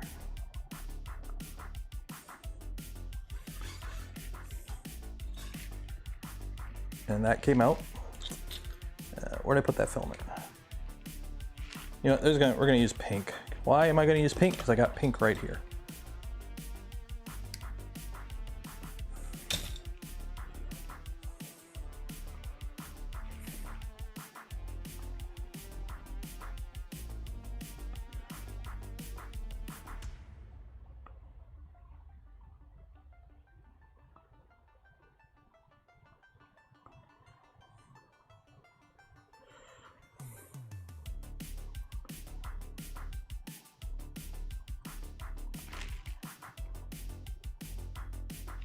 Yeah, 120 is a little, I'm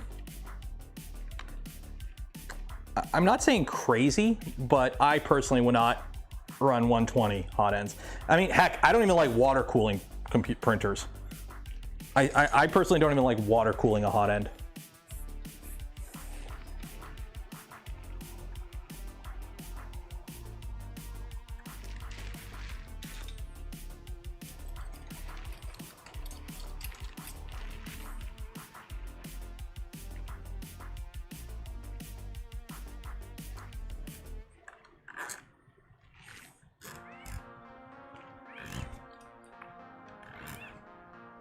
You make a video of why. The thing is, I've never found the need to. I don't have any issues with keeping any of my existing hot ends cool with air. Now, granted, I'm probably not running, you know,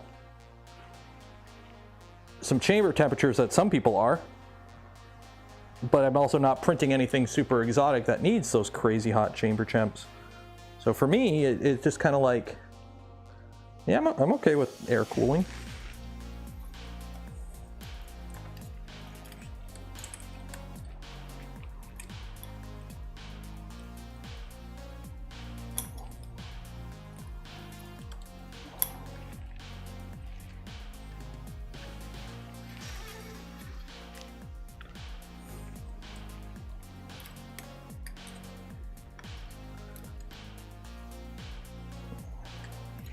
Yes.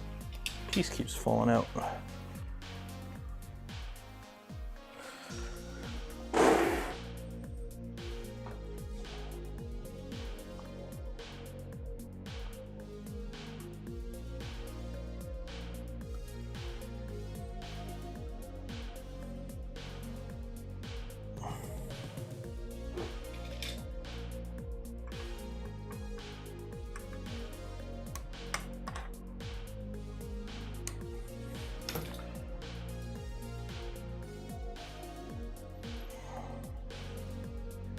There we go.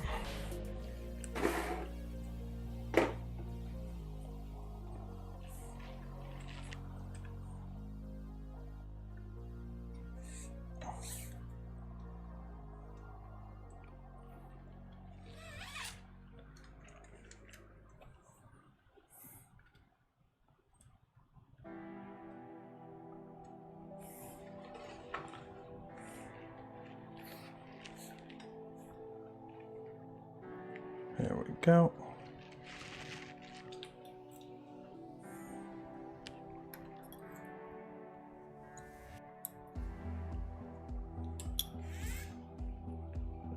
Go. Now this goes through the back.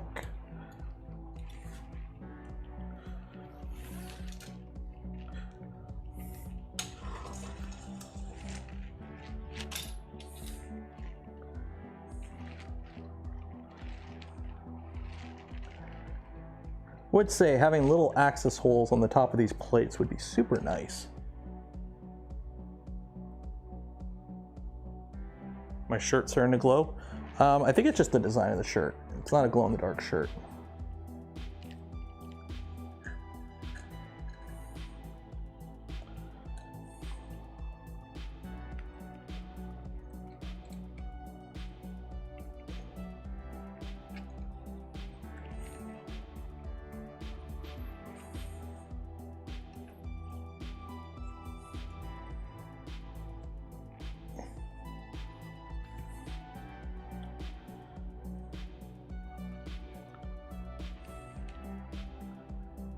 There we go.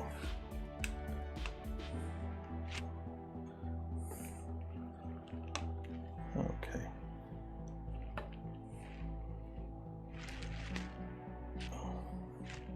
Put a little VZBot logo, and it comes from the back towards the front.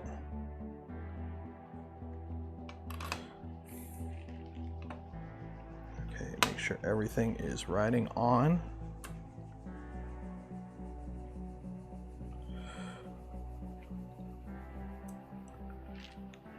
That's on its belt, that's on the belt, that's on the belt, that's on the thing. Okay, cool. Sure, the motors are slid back all the way. For tensioning purposes, we're good. Okay, cool.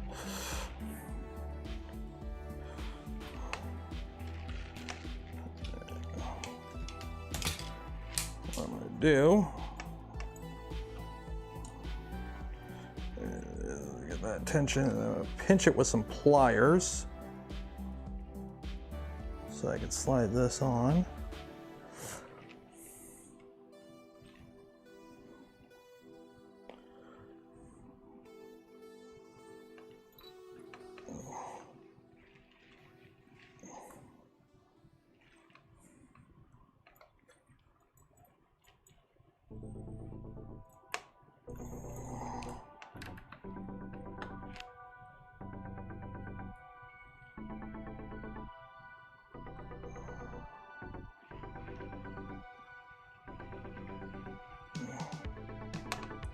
There we go.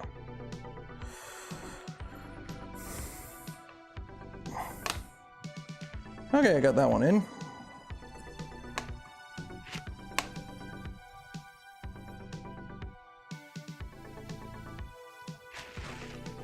Okay.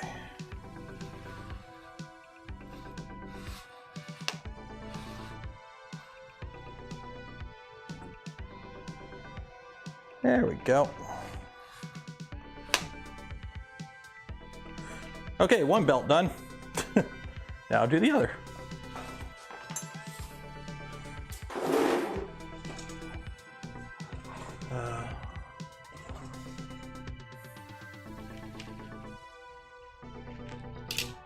This is fun. Belting is always fun. Step 2 better not be, and now undo everything and do it again.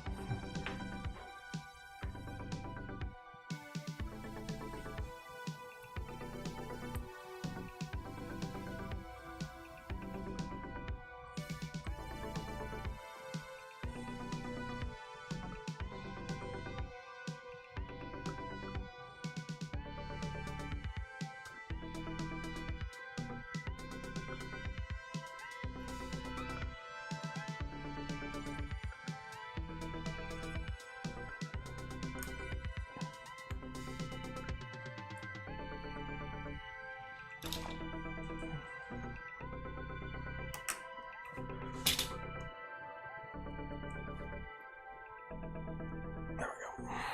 Okay.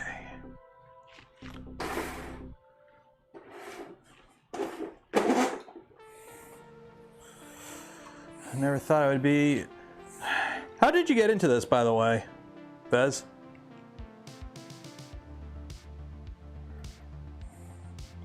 Like, were you like me, where it's like during COVID, you're just kind of bored and like, I'm just gonna start messing around with printers, and next thing you know, it's a thing?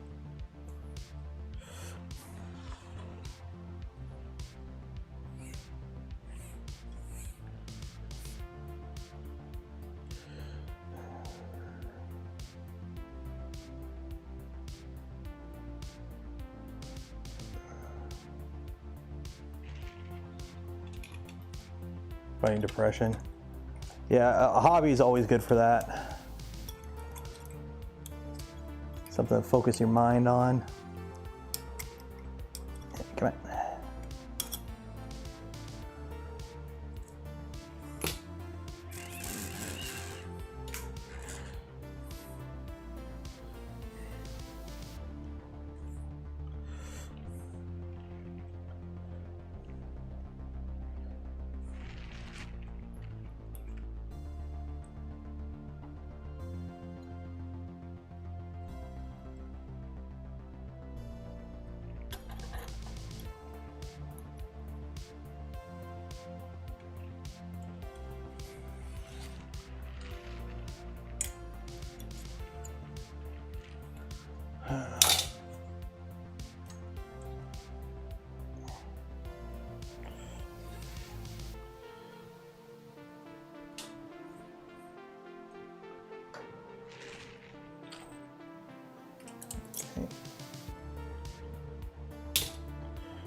Go around here.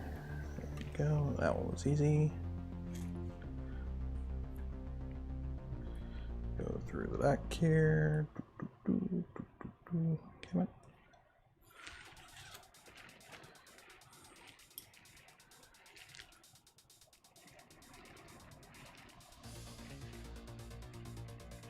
There we go. Then around the motor.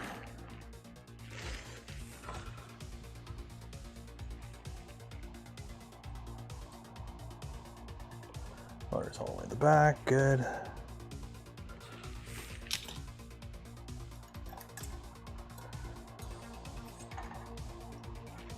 Yeah, this part's gonna be annoying. Oh, I don't think the bamboo ever printed. I gotta check that. Maybe it did, I don't know, I can't remember.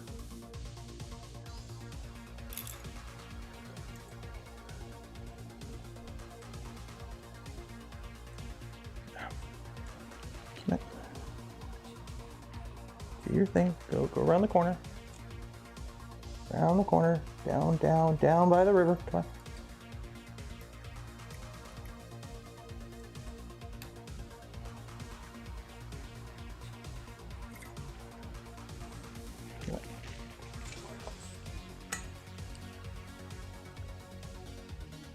Damn it. Let's move the motors up a bit, actually. So I can get this around that. Come on. Damn it.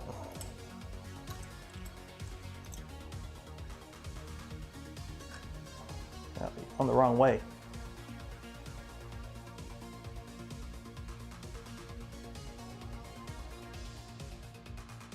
Haha, gotcha.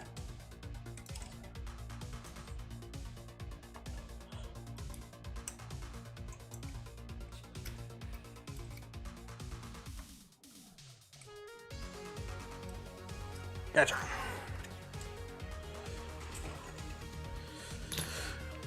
Okay, there's that. That goes over here.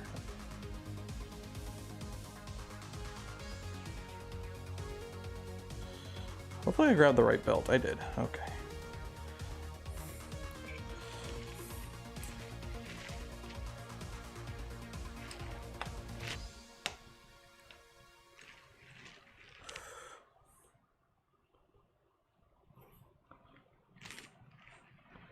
Okay, so now we make sure everything's actually riding on the bearings properly. Oh no, my endstop. Demonetized stream. Why would it be demonetized? What did I do? I didn't do anything.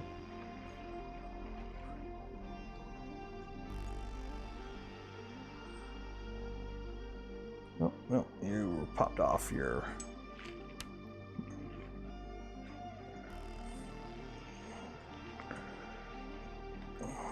You're on your bearing, you're on your bearing. Put this one here. Everything's on their bearings. Okay. Putting this little CPAP holder thing on first was kind of annoying. Should go on after the belts, because then it's out of the way. Okay. Make sure both of these are lined up. Motor all the way at the back.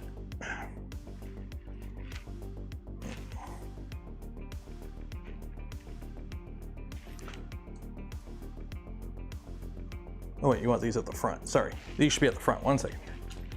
I gotta loosen that, loosen that. Okay, motor's at the front. Because they tension backwards, right? Why are you tight? You should not be tight.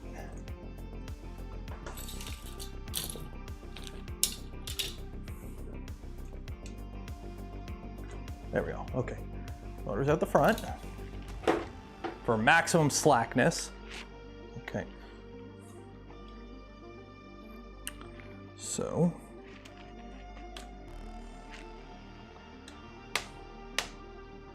okay, so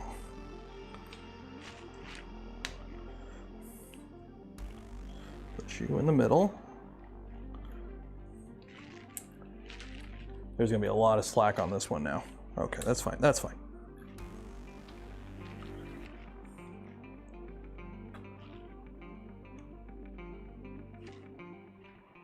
Everything is riding on the belts. Everything is on their right bearings and grooves. You're not.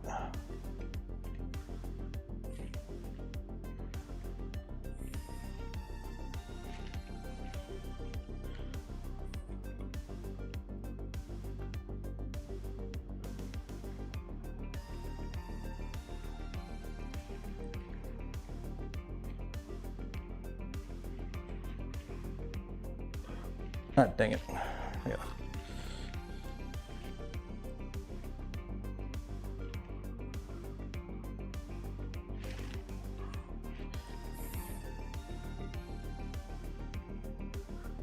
Okay, damn it. That goes there. Okay, so you're in there, you're in there, you're good, you're good, you're good, you're good. There's the back of them.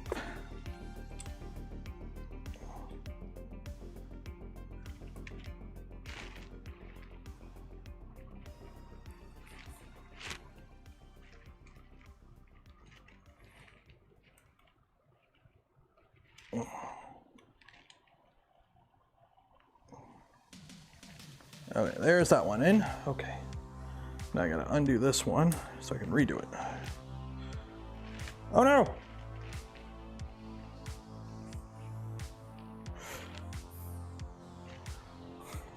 This is fun, I will say.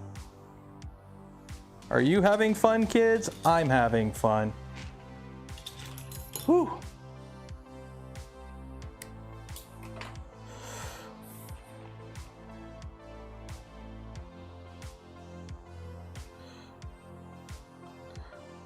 I will say, personal opinion, I know this is like the lightest way to do it, but I do love me some beef.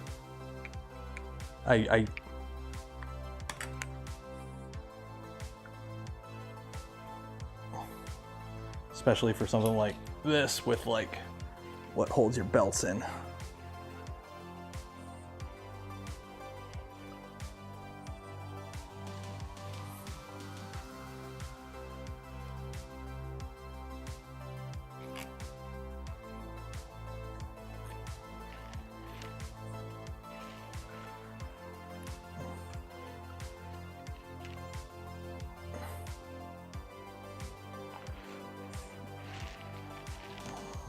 Okay.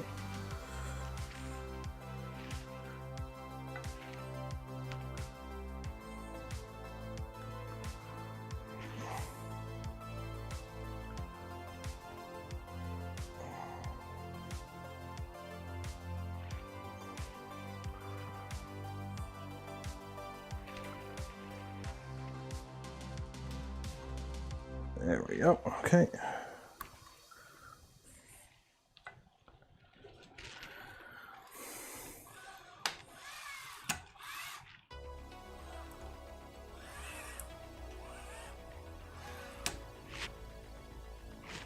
Okay.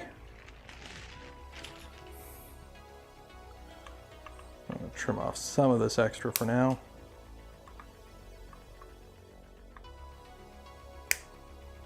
Deal with the rest later. Okay. Yeah, this kit comes with a carbon fiber beam. Okay. Sweet. So we've installed the belts. Are we tensioning the belts? Should we tension the belts now? Do we just leave them loose? I guess we just leave them loose for now. Okay. Let me just snug these up. I want to put some tension on them so I don't accidentally, they don't pop off or, decide to go and do things on their own accord. So let me just tighten these up just a little bit.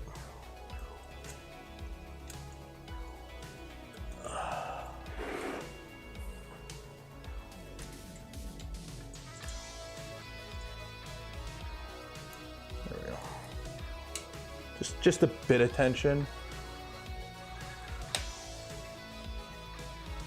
Work out any racking or whatever later. Okay.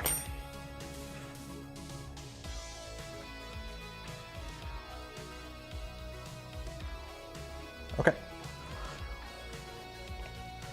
You just pre-tension the back side of the belt, just pull the belts. Yeah, that's just what I just did. Okay, so we've got this now. Cool, okay. So insert the heat inserts in the back holes of the fan duct. Woo, heat set time. And what are these? Okay. Oh, the spacers. Oh, I see. Okay, so we got heat sets. So, where is my power cable for the heat sets? It's over here. One of these is the end. Which one is the end? This is the end. My only friend, the end. Titanium's not easy to machine. You can do it. I've done it. I've done it on a Bridgeport. It sucks. You can do it. The thing is, it's not really worth it at this scale. I don't see any heat sets. I'm just going to use mine. Do I have a bag of heat sets? I don't see heat sets. Are they in here? No. I'm just going to use mine.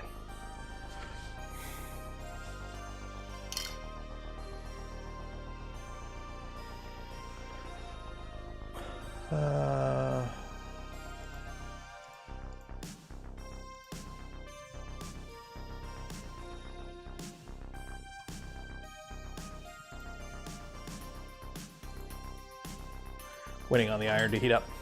It's kind of nice where I got it hanging here because it hangs against my toolbox, which is metal. So even if I like leave it here hanging and it's still hot, it doesn't, I'm gonna need a new LDO tip. Mine's getting bent. It doesn't like melt anything. Or if we call it titanium. Yeah, honestly, I hate copper. Copper and anything a copper alloy, anything brass, like copper is just gummy. Super gummy to work with.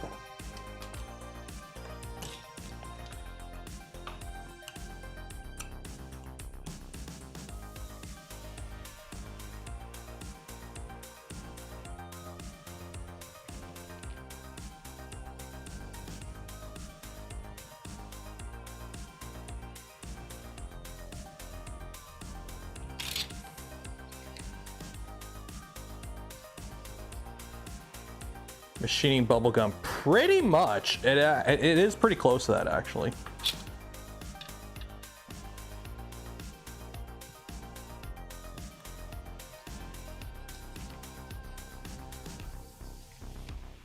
You're getting a carve air, nice. I need to get a CNC, like a proper one, and by proper I mean like I don't need a Haas, but like an actual decent desktop CNC type.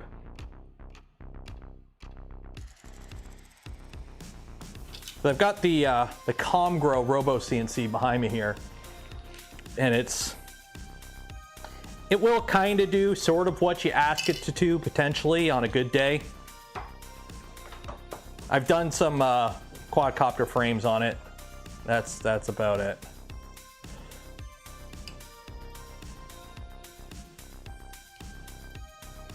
Okay, so we inserted those. Okay, so screw on the fan duct with the CPAP connector and the print head. Okay, so I need the CPAP connector, which is this. Okay, with M310s.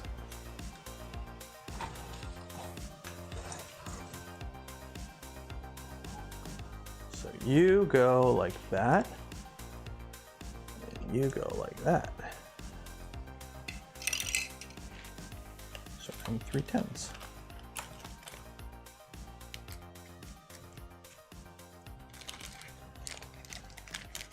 Quickly try your own machine parts will be nice. Yeah. Instead of having to get them custom.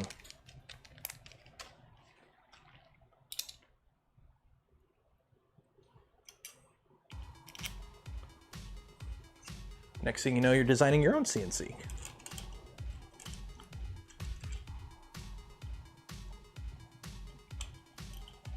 Is there supposed to be... Oh wait, I'm an idiot. I'm a dummy. I'm a dummy. It goes this way. Yeah, there we go.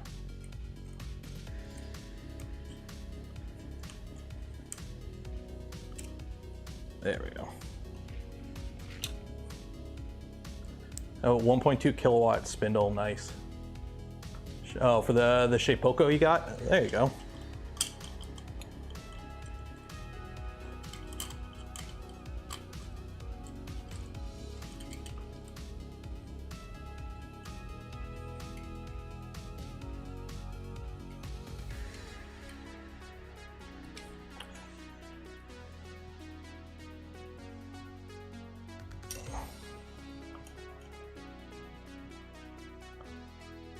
There we go. So there's the fan duct installed. And then use printed spacers and M3 by to stabilize to the print head. M3 by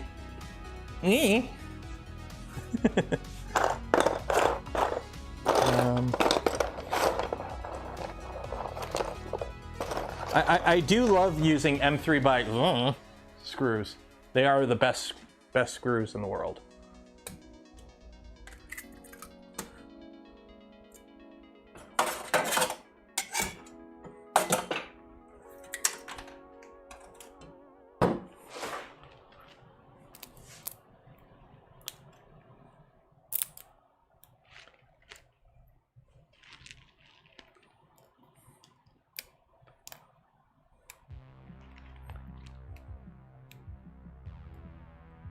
we go. I got the end stop holder that we didn't print.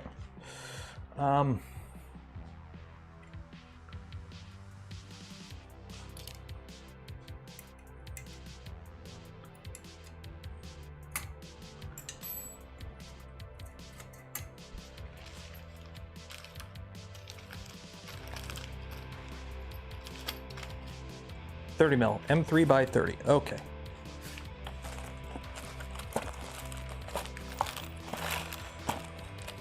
Do I have M3 by 30? M3 by 25, M3 by 8, M3 by 45. I don't have M3 by 30s. In the box here, maybe? No. Nope, no others. Nope. M3 30s.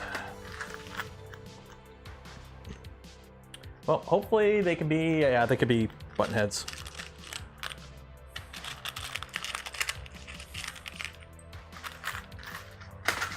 Or socket heads.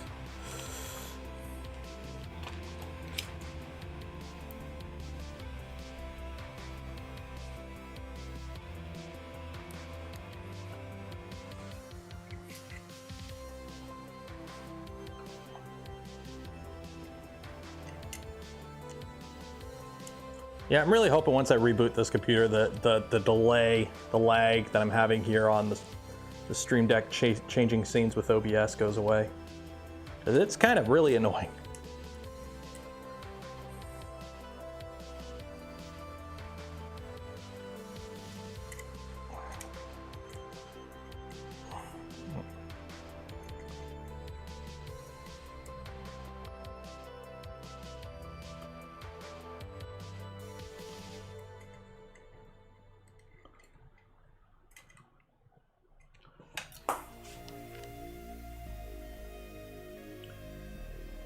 How much did I spend on the build? Nothing. This kit was provided by print3dshop.org, link in the video description.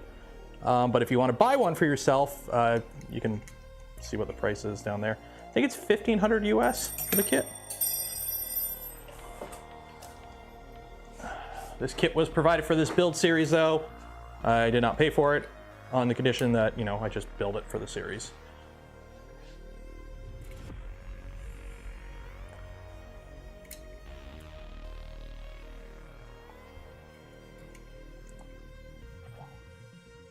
They're ever so slightly tight.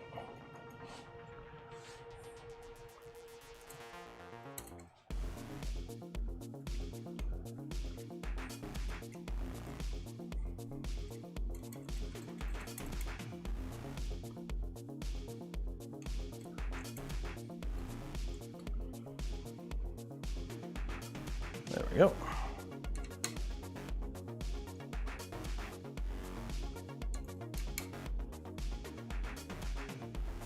Go.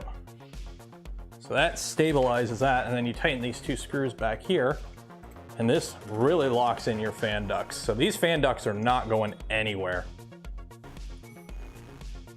Yeah, these are some stable fan ducts. Vez, if you're here, how much wobbling in fan ducts in early iterations of this thing did you have when you were trying to push speeds? Okay. Assemble the extruder with M3 5mm ultra low profile. So it's just two screws hold it on from the bottom. Okay. I've got two left. I know I have two left. I saw the two. Right here. We get our extruder. And this attaches with two low profiles on the bottom.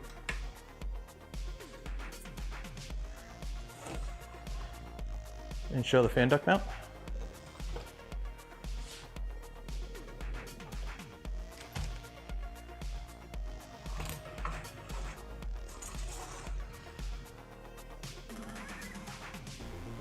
So you got like a metal bracket in the back that holds the vertical, and then you got these two little things. So this thing is pretty, like this, you know, when you move the fan duct, you move the whole carriage. It ain't going anywhere. Now, what is going anywhere is those two little screws. Shit, where'd I put them? Right here. Digging the purple. I like it. There's supposed to be like accent parts. I just did everything in purple. Because there's really not a lot of printed parts on this.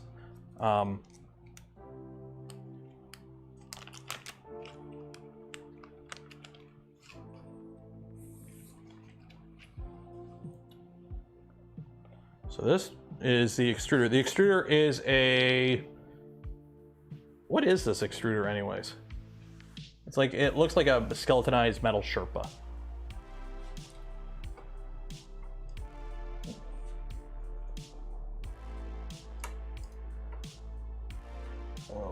Which? Okay, the outside.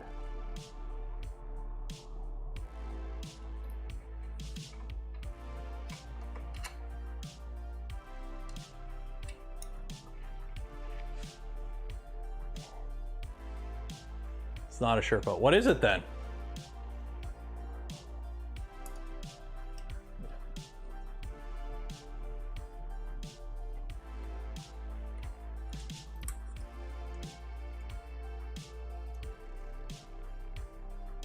VZ extruder.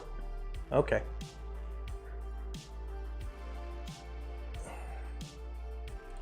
Yeah, you're right. You know what? You know what? How I know it's not a Sherpa? It doesn't look like it's about to break. The Sherpa I got on the Rook, it just feels like it's gonna break.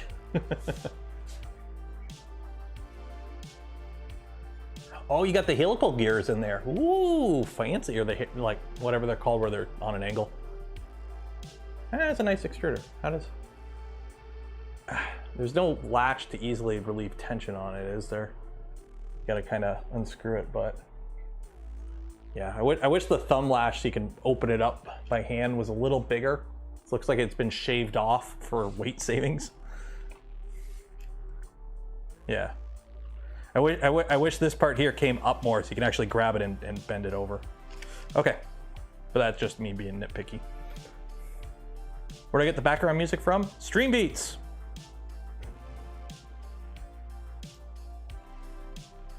Stream Beats. It's the synthwave soundtrack, but it's all Stream Beats. It's all royalty free. You don't get, it's all been pre-cleared with like YouTube and Twitch and all that, so I don't get stupid copyright claims or anything like that. The CNC, sure. The CNC ones, yeah, but like the plastic ones. Okay, so now we are requiring M3 by and M3 by from box C. Okay. I still have this one piece here and I don't know what it's for. Well, I guess we'll find out in a second here. Okay, so we attach this with that, with the M3 screws. Okay. So put that there. So there's no screws in this box, so obviously we're using these. So this goes, so if the wires come out there, okay. I'm assuming this goes,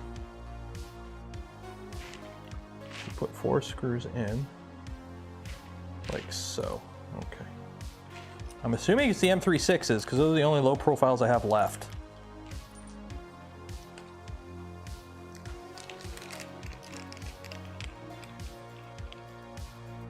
It's the Goliath. I don't know why you guys are all calling it the LSD.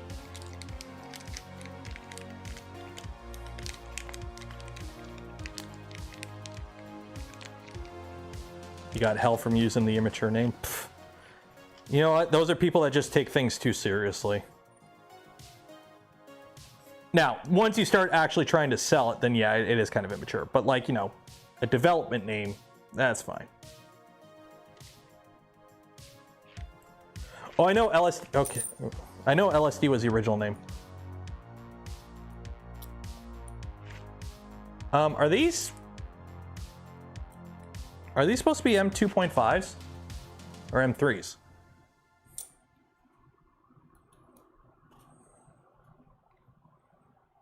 Yeah, these are supposed to be M2.5s, not M3s. M3s don't fit.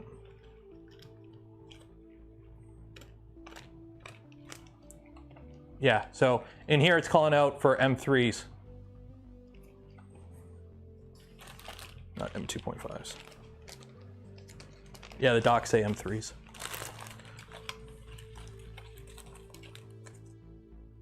So M2.5 by 5, I'm assuming.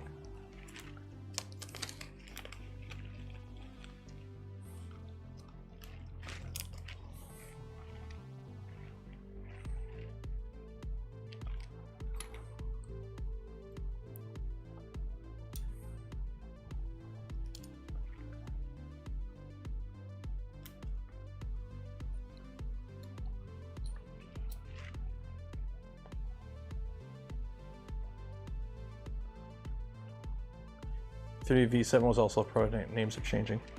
Yeah, well, we stopped calling Vorons by numbers because, like, you know, V1, V2, V0. People got it was. It's gonna be my fastest printer. I know it's gonna be so fast when I put the same profile on it that I use for all my other printers.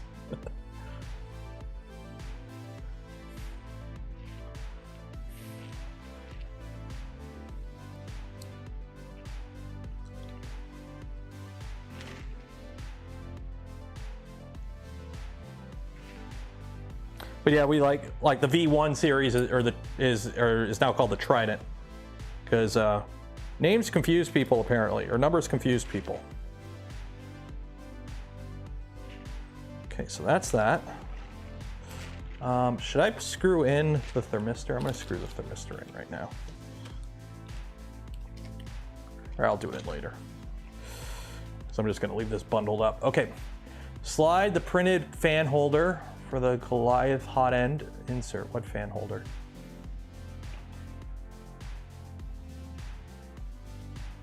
Slide the printed fan holder to the Goliath hot end. Insert the 22mm PTFE tube in the top. Do I have a PTFE tube? And what? Okay, I need to find a PTFE tube. So I need a 22mm PTFE tube. Where is the PTFE tube? There is the PTFE tube. Which box is PTFE tube in? Is it in a box?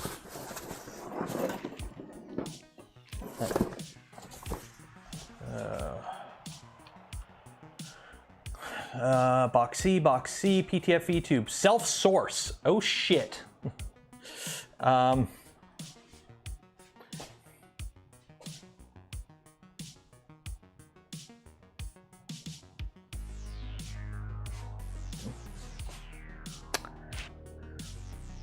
Do I have PTFE tube out here? I don't think so.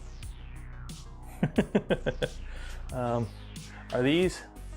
No, those are the big fat ones. Because everything I have is Bowden.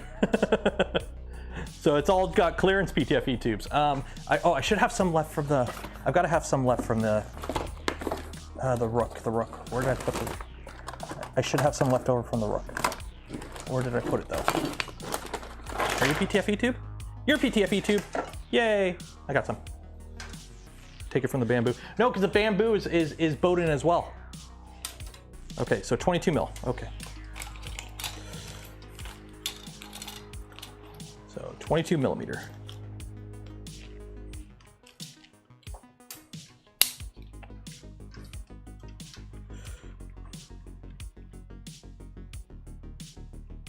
So the question is, where did this blue stuff come from?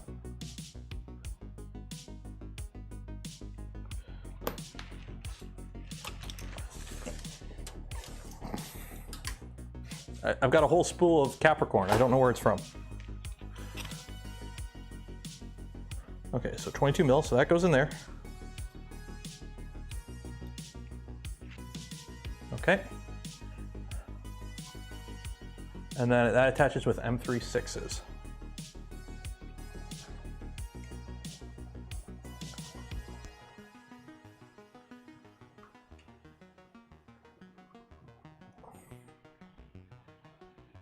I like it. I haven't put a nozzle in it yet. Okay. M3/6.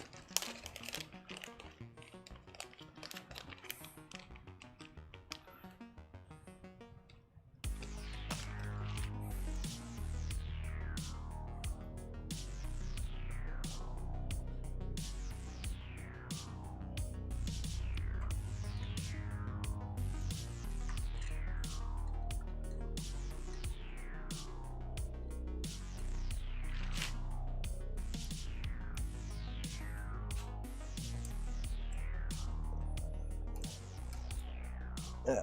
Oh, that's gonna be annoying because the cables are in the way. Try not to cross thread. Don't cross thread. Cross threading is bad. You don't need to use nature's Loctite. There we go. Okay. There's that. Put a nozzle in it for now. You want any gap between the extruder and the hot end? There is no gap. It's in there pretty good. Thoughts on the Hero Me Gen 7? No idea what that is.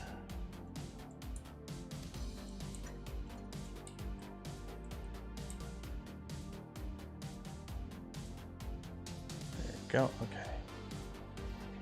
Remind me that nozzle's not tight. I don't have my little ratchety thing. Okay, insert the 22 screw on the Goliath to the print head with the M3. What is the printed fan holder? What is the printed fan holder? Oh, it's this. Oh.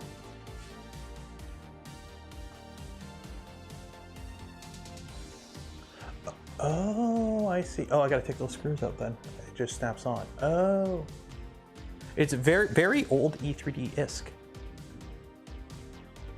The Goliath needs to have thermal paste on the heat break. Where on the heat break? Do I have to take it apart? Where does it say to put heat paste on it?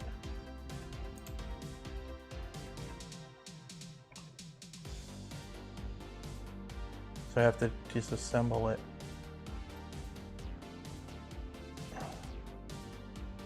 Okay, it didn't come with heat paste.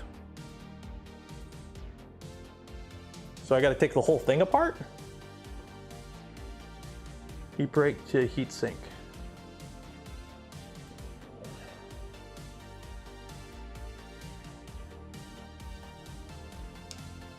Yeah, I mean, if I can use like computer thermal paste, that's fine. So let me take that off. Or actually, I'm not going to do that right now because I got to go find the thermal paste and everything. So I'll do that later.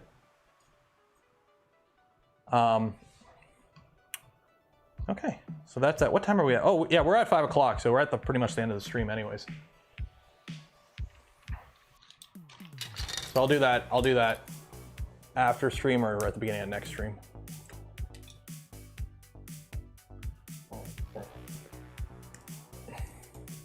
Some heavy duty wires. Every company, yeah, like here's the thing, like obviously it's accentuating. I'm bringing light more to things like, you know, screw sizes, screw types, whatnot. I'm accenting accenting the things that I think, you know, could be improved upon, right? Because if I get to something and I could see how it could stump me, and you know, I've built my fair share of printers, little Timmy who's building his first printer is probably going to have a lot worse off thing. That's why I call out things like orientation, especially orientation, where it's like, okay, mount the end stop switch. Okay, where? You said just on the front. Where on the front? Left or right? It doesn't tell. Like you gotta, you know, be a little bit more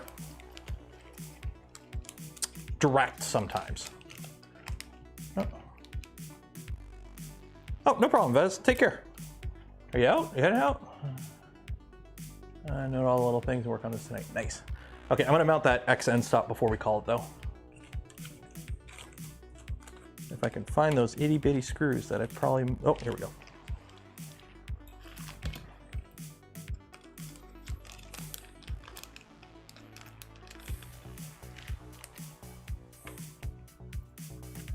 So I gotta go all the way back to the gantry. Not that, print head. Okay, so we got M36 and, okay, so this goes like that.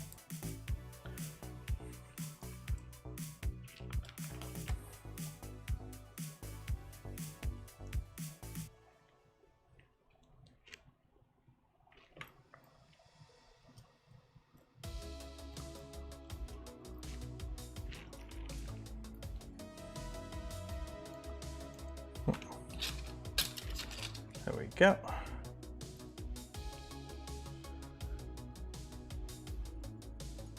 Makes sense why I'm half, what? What?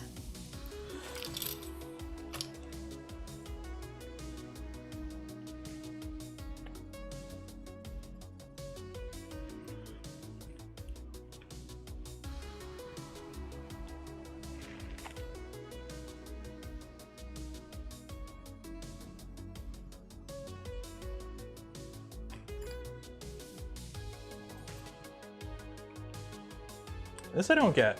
This is the front. But then you got this, what's this carbon fiber plate doing there? Why is there a carbon fiber plate there?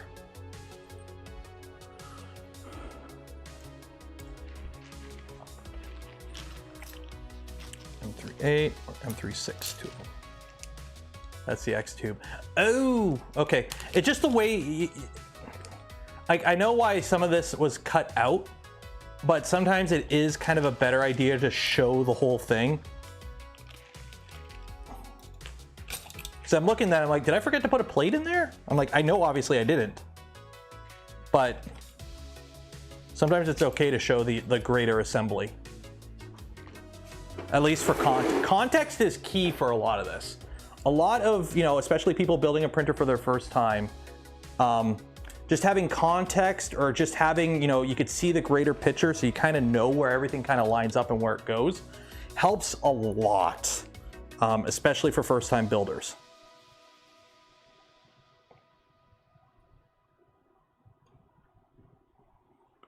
Or somebody who doesn't have the CAD, because, you can always tell people, oh, just check the CAD, but, not everyone knows how to use a CAD program.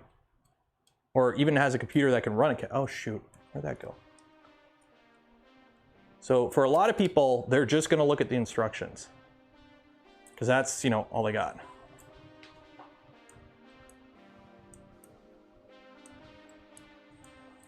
There we go.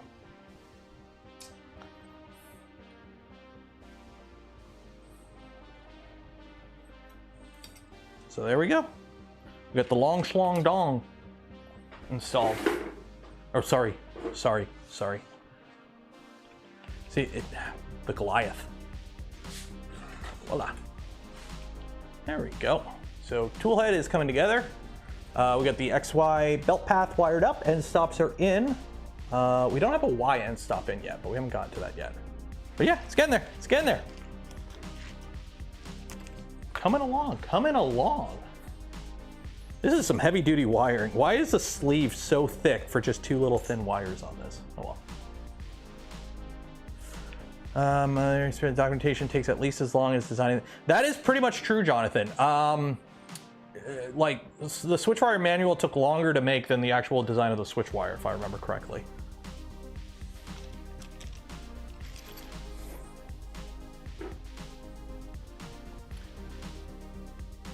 But yeah, like for example, the whole show the greater assembly. Like when I look at this, I'm like, what is this? Oh wait, this little part is this. Okay, so I'm looking at this. That makes sense now. Also, this drawing right here doesn't show the slot. There's like a little slot in here for the hex screws to go in, or the hex nuts to slide in along the slot. It doesn't show that. So it looks like a stick figure. Okay, so we got 2 minutes left. So if you haven't entered for your chance to win some Polymaker filament, link in the video description, enter for your chance. Do this now because we're gonna do the draw in 2 minutes. So if you didn't enter, you're not gonna have a chance to win. And you want that chance to win. You wanna win. I want you to win.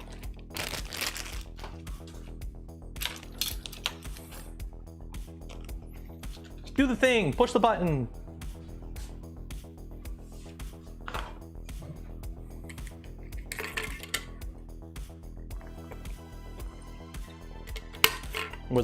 My hardest part about the LDO kit was anytime they deviated from the Voron manual. Yeah, it's because you're following one manual and then you have to switch to another.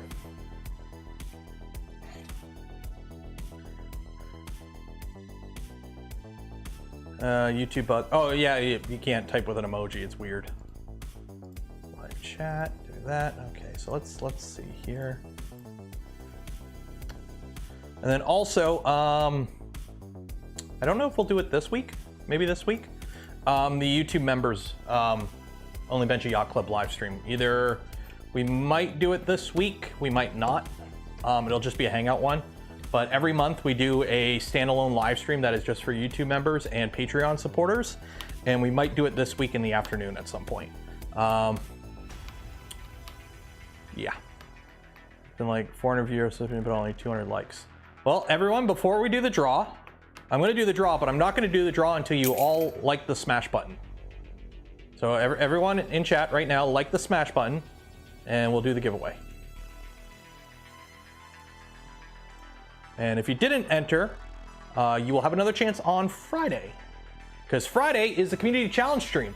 So every month we also do a community challenge on the Discord. So join the Discord if you haven't joined the Discord. Link in the video description. And every month we do a live stream, or we do a contest, and anyone can enter. All you gotta do is print something usually, or make something. And you can win some Polymaker merch, or Polymaker filament, and some Only Benchies merch. Uh-oh. Keyboard froze. There we go. There we go. There's all the links. Okay, wheel of names.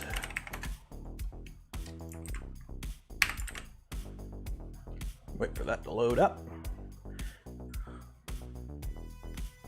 Okay. So, I'm gonna need a number. Give me a number between, like, I don't know, between 6 and 9 for absolutely no reason. Need a number between 6 and 9.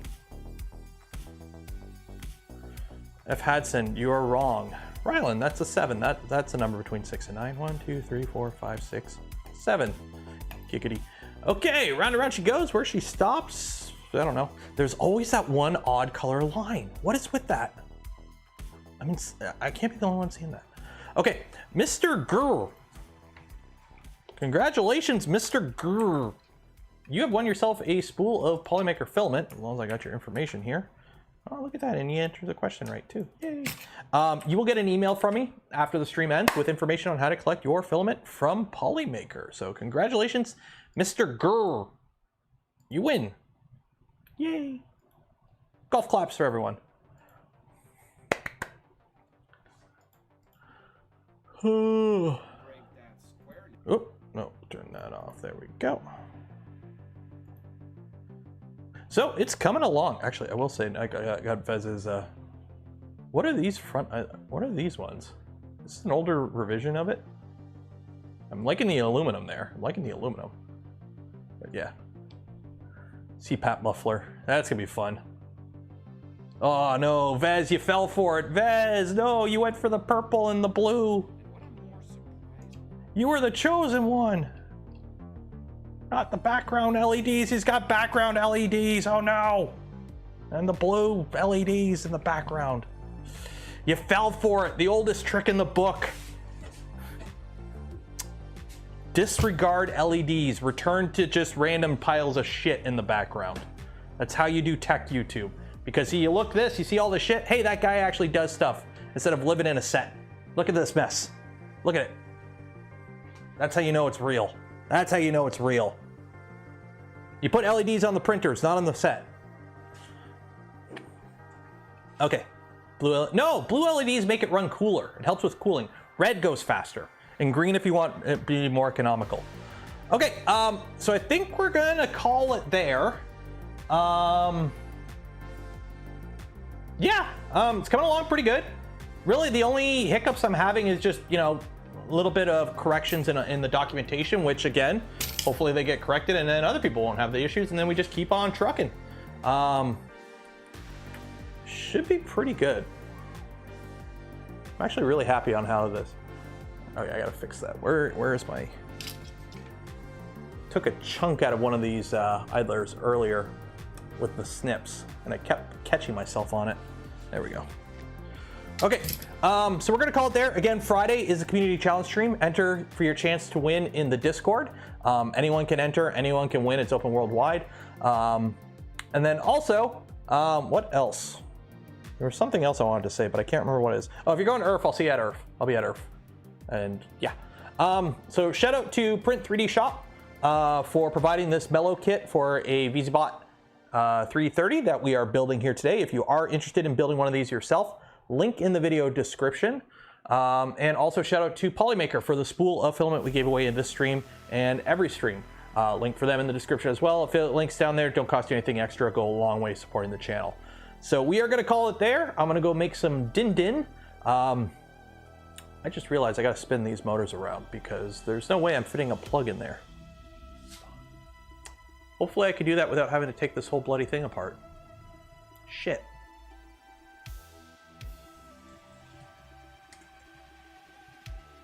Uh-oh. Uh-oh. Uh-oh. Uh-oh. There's no access holes from the top.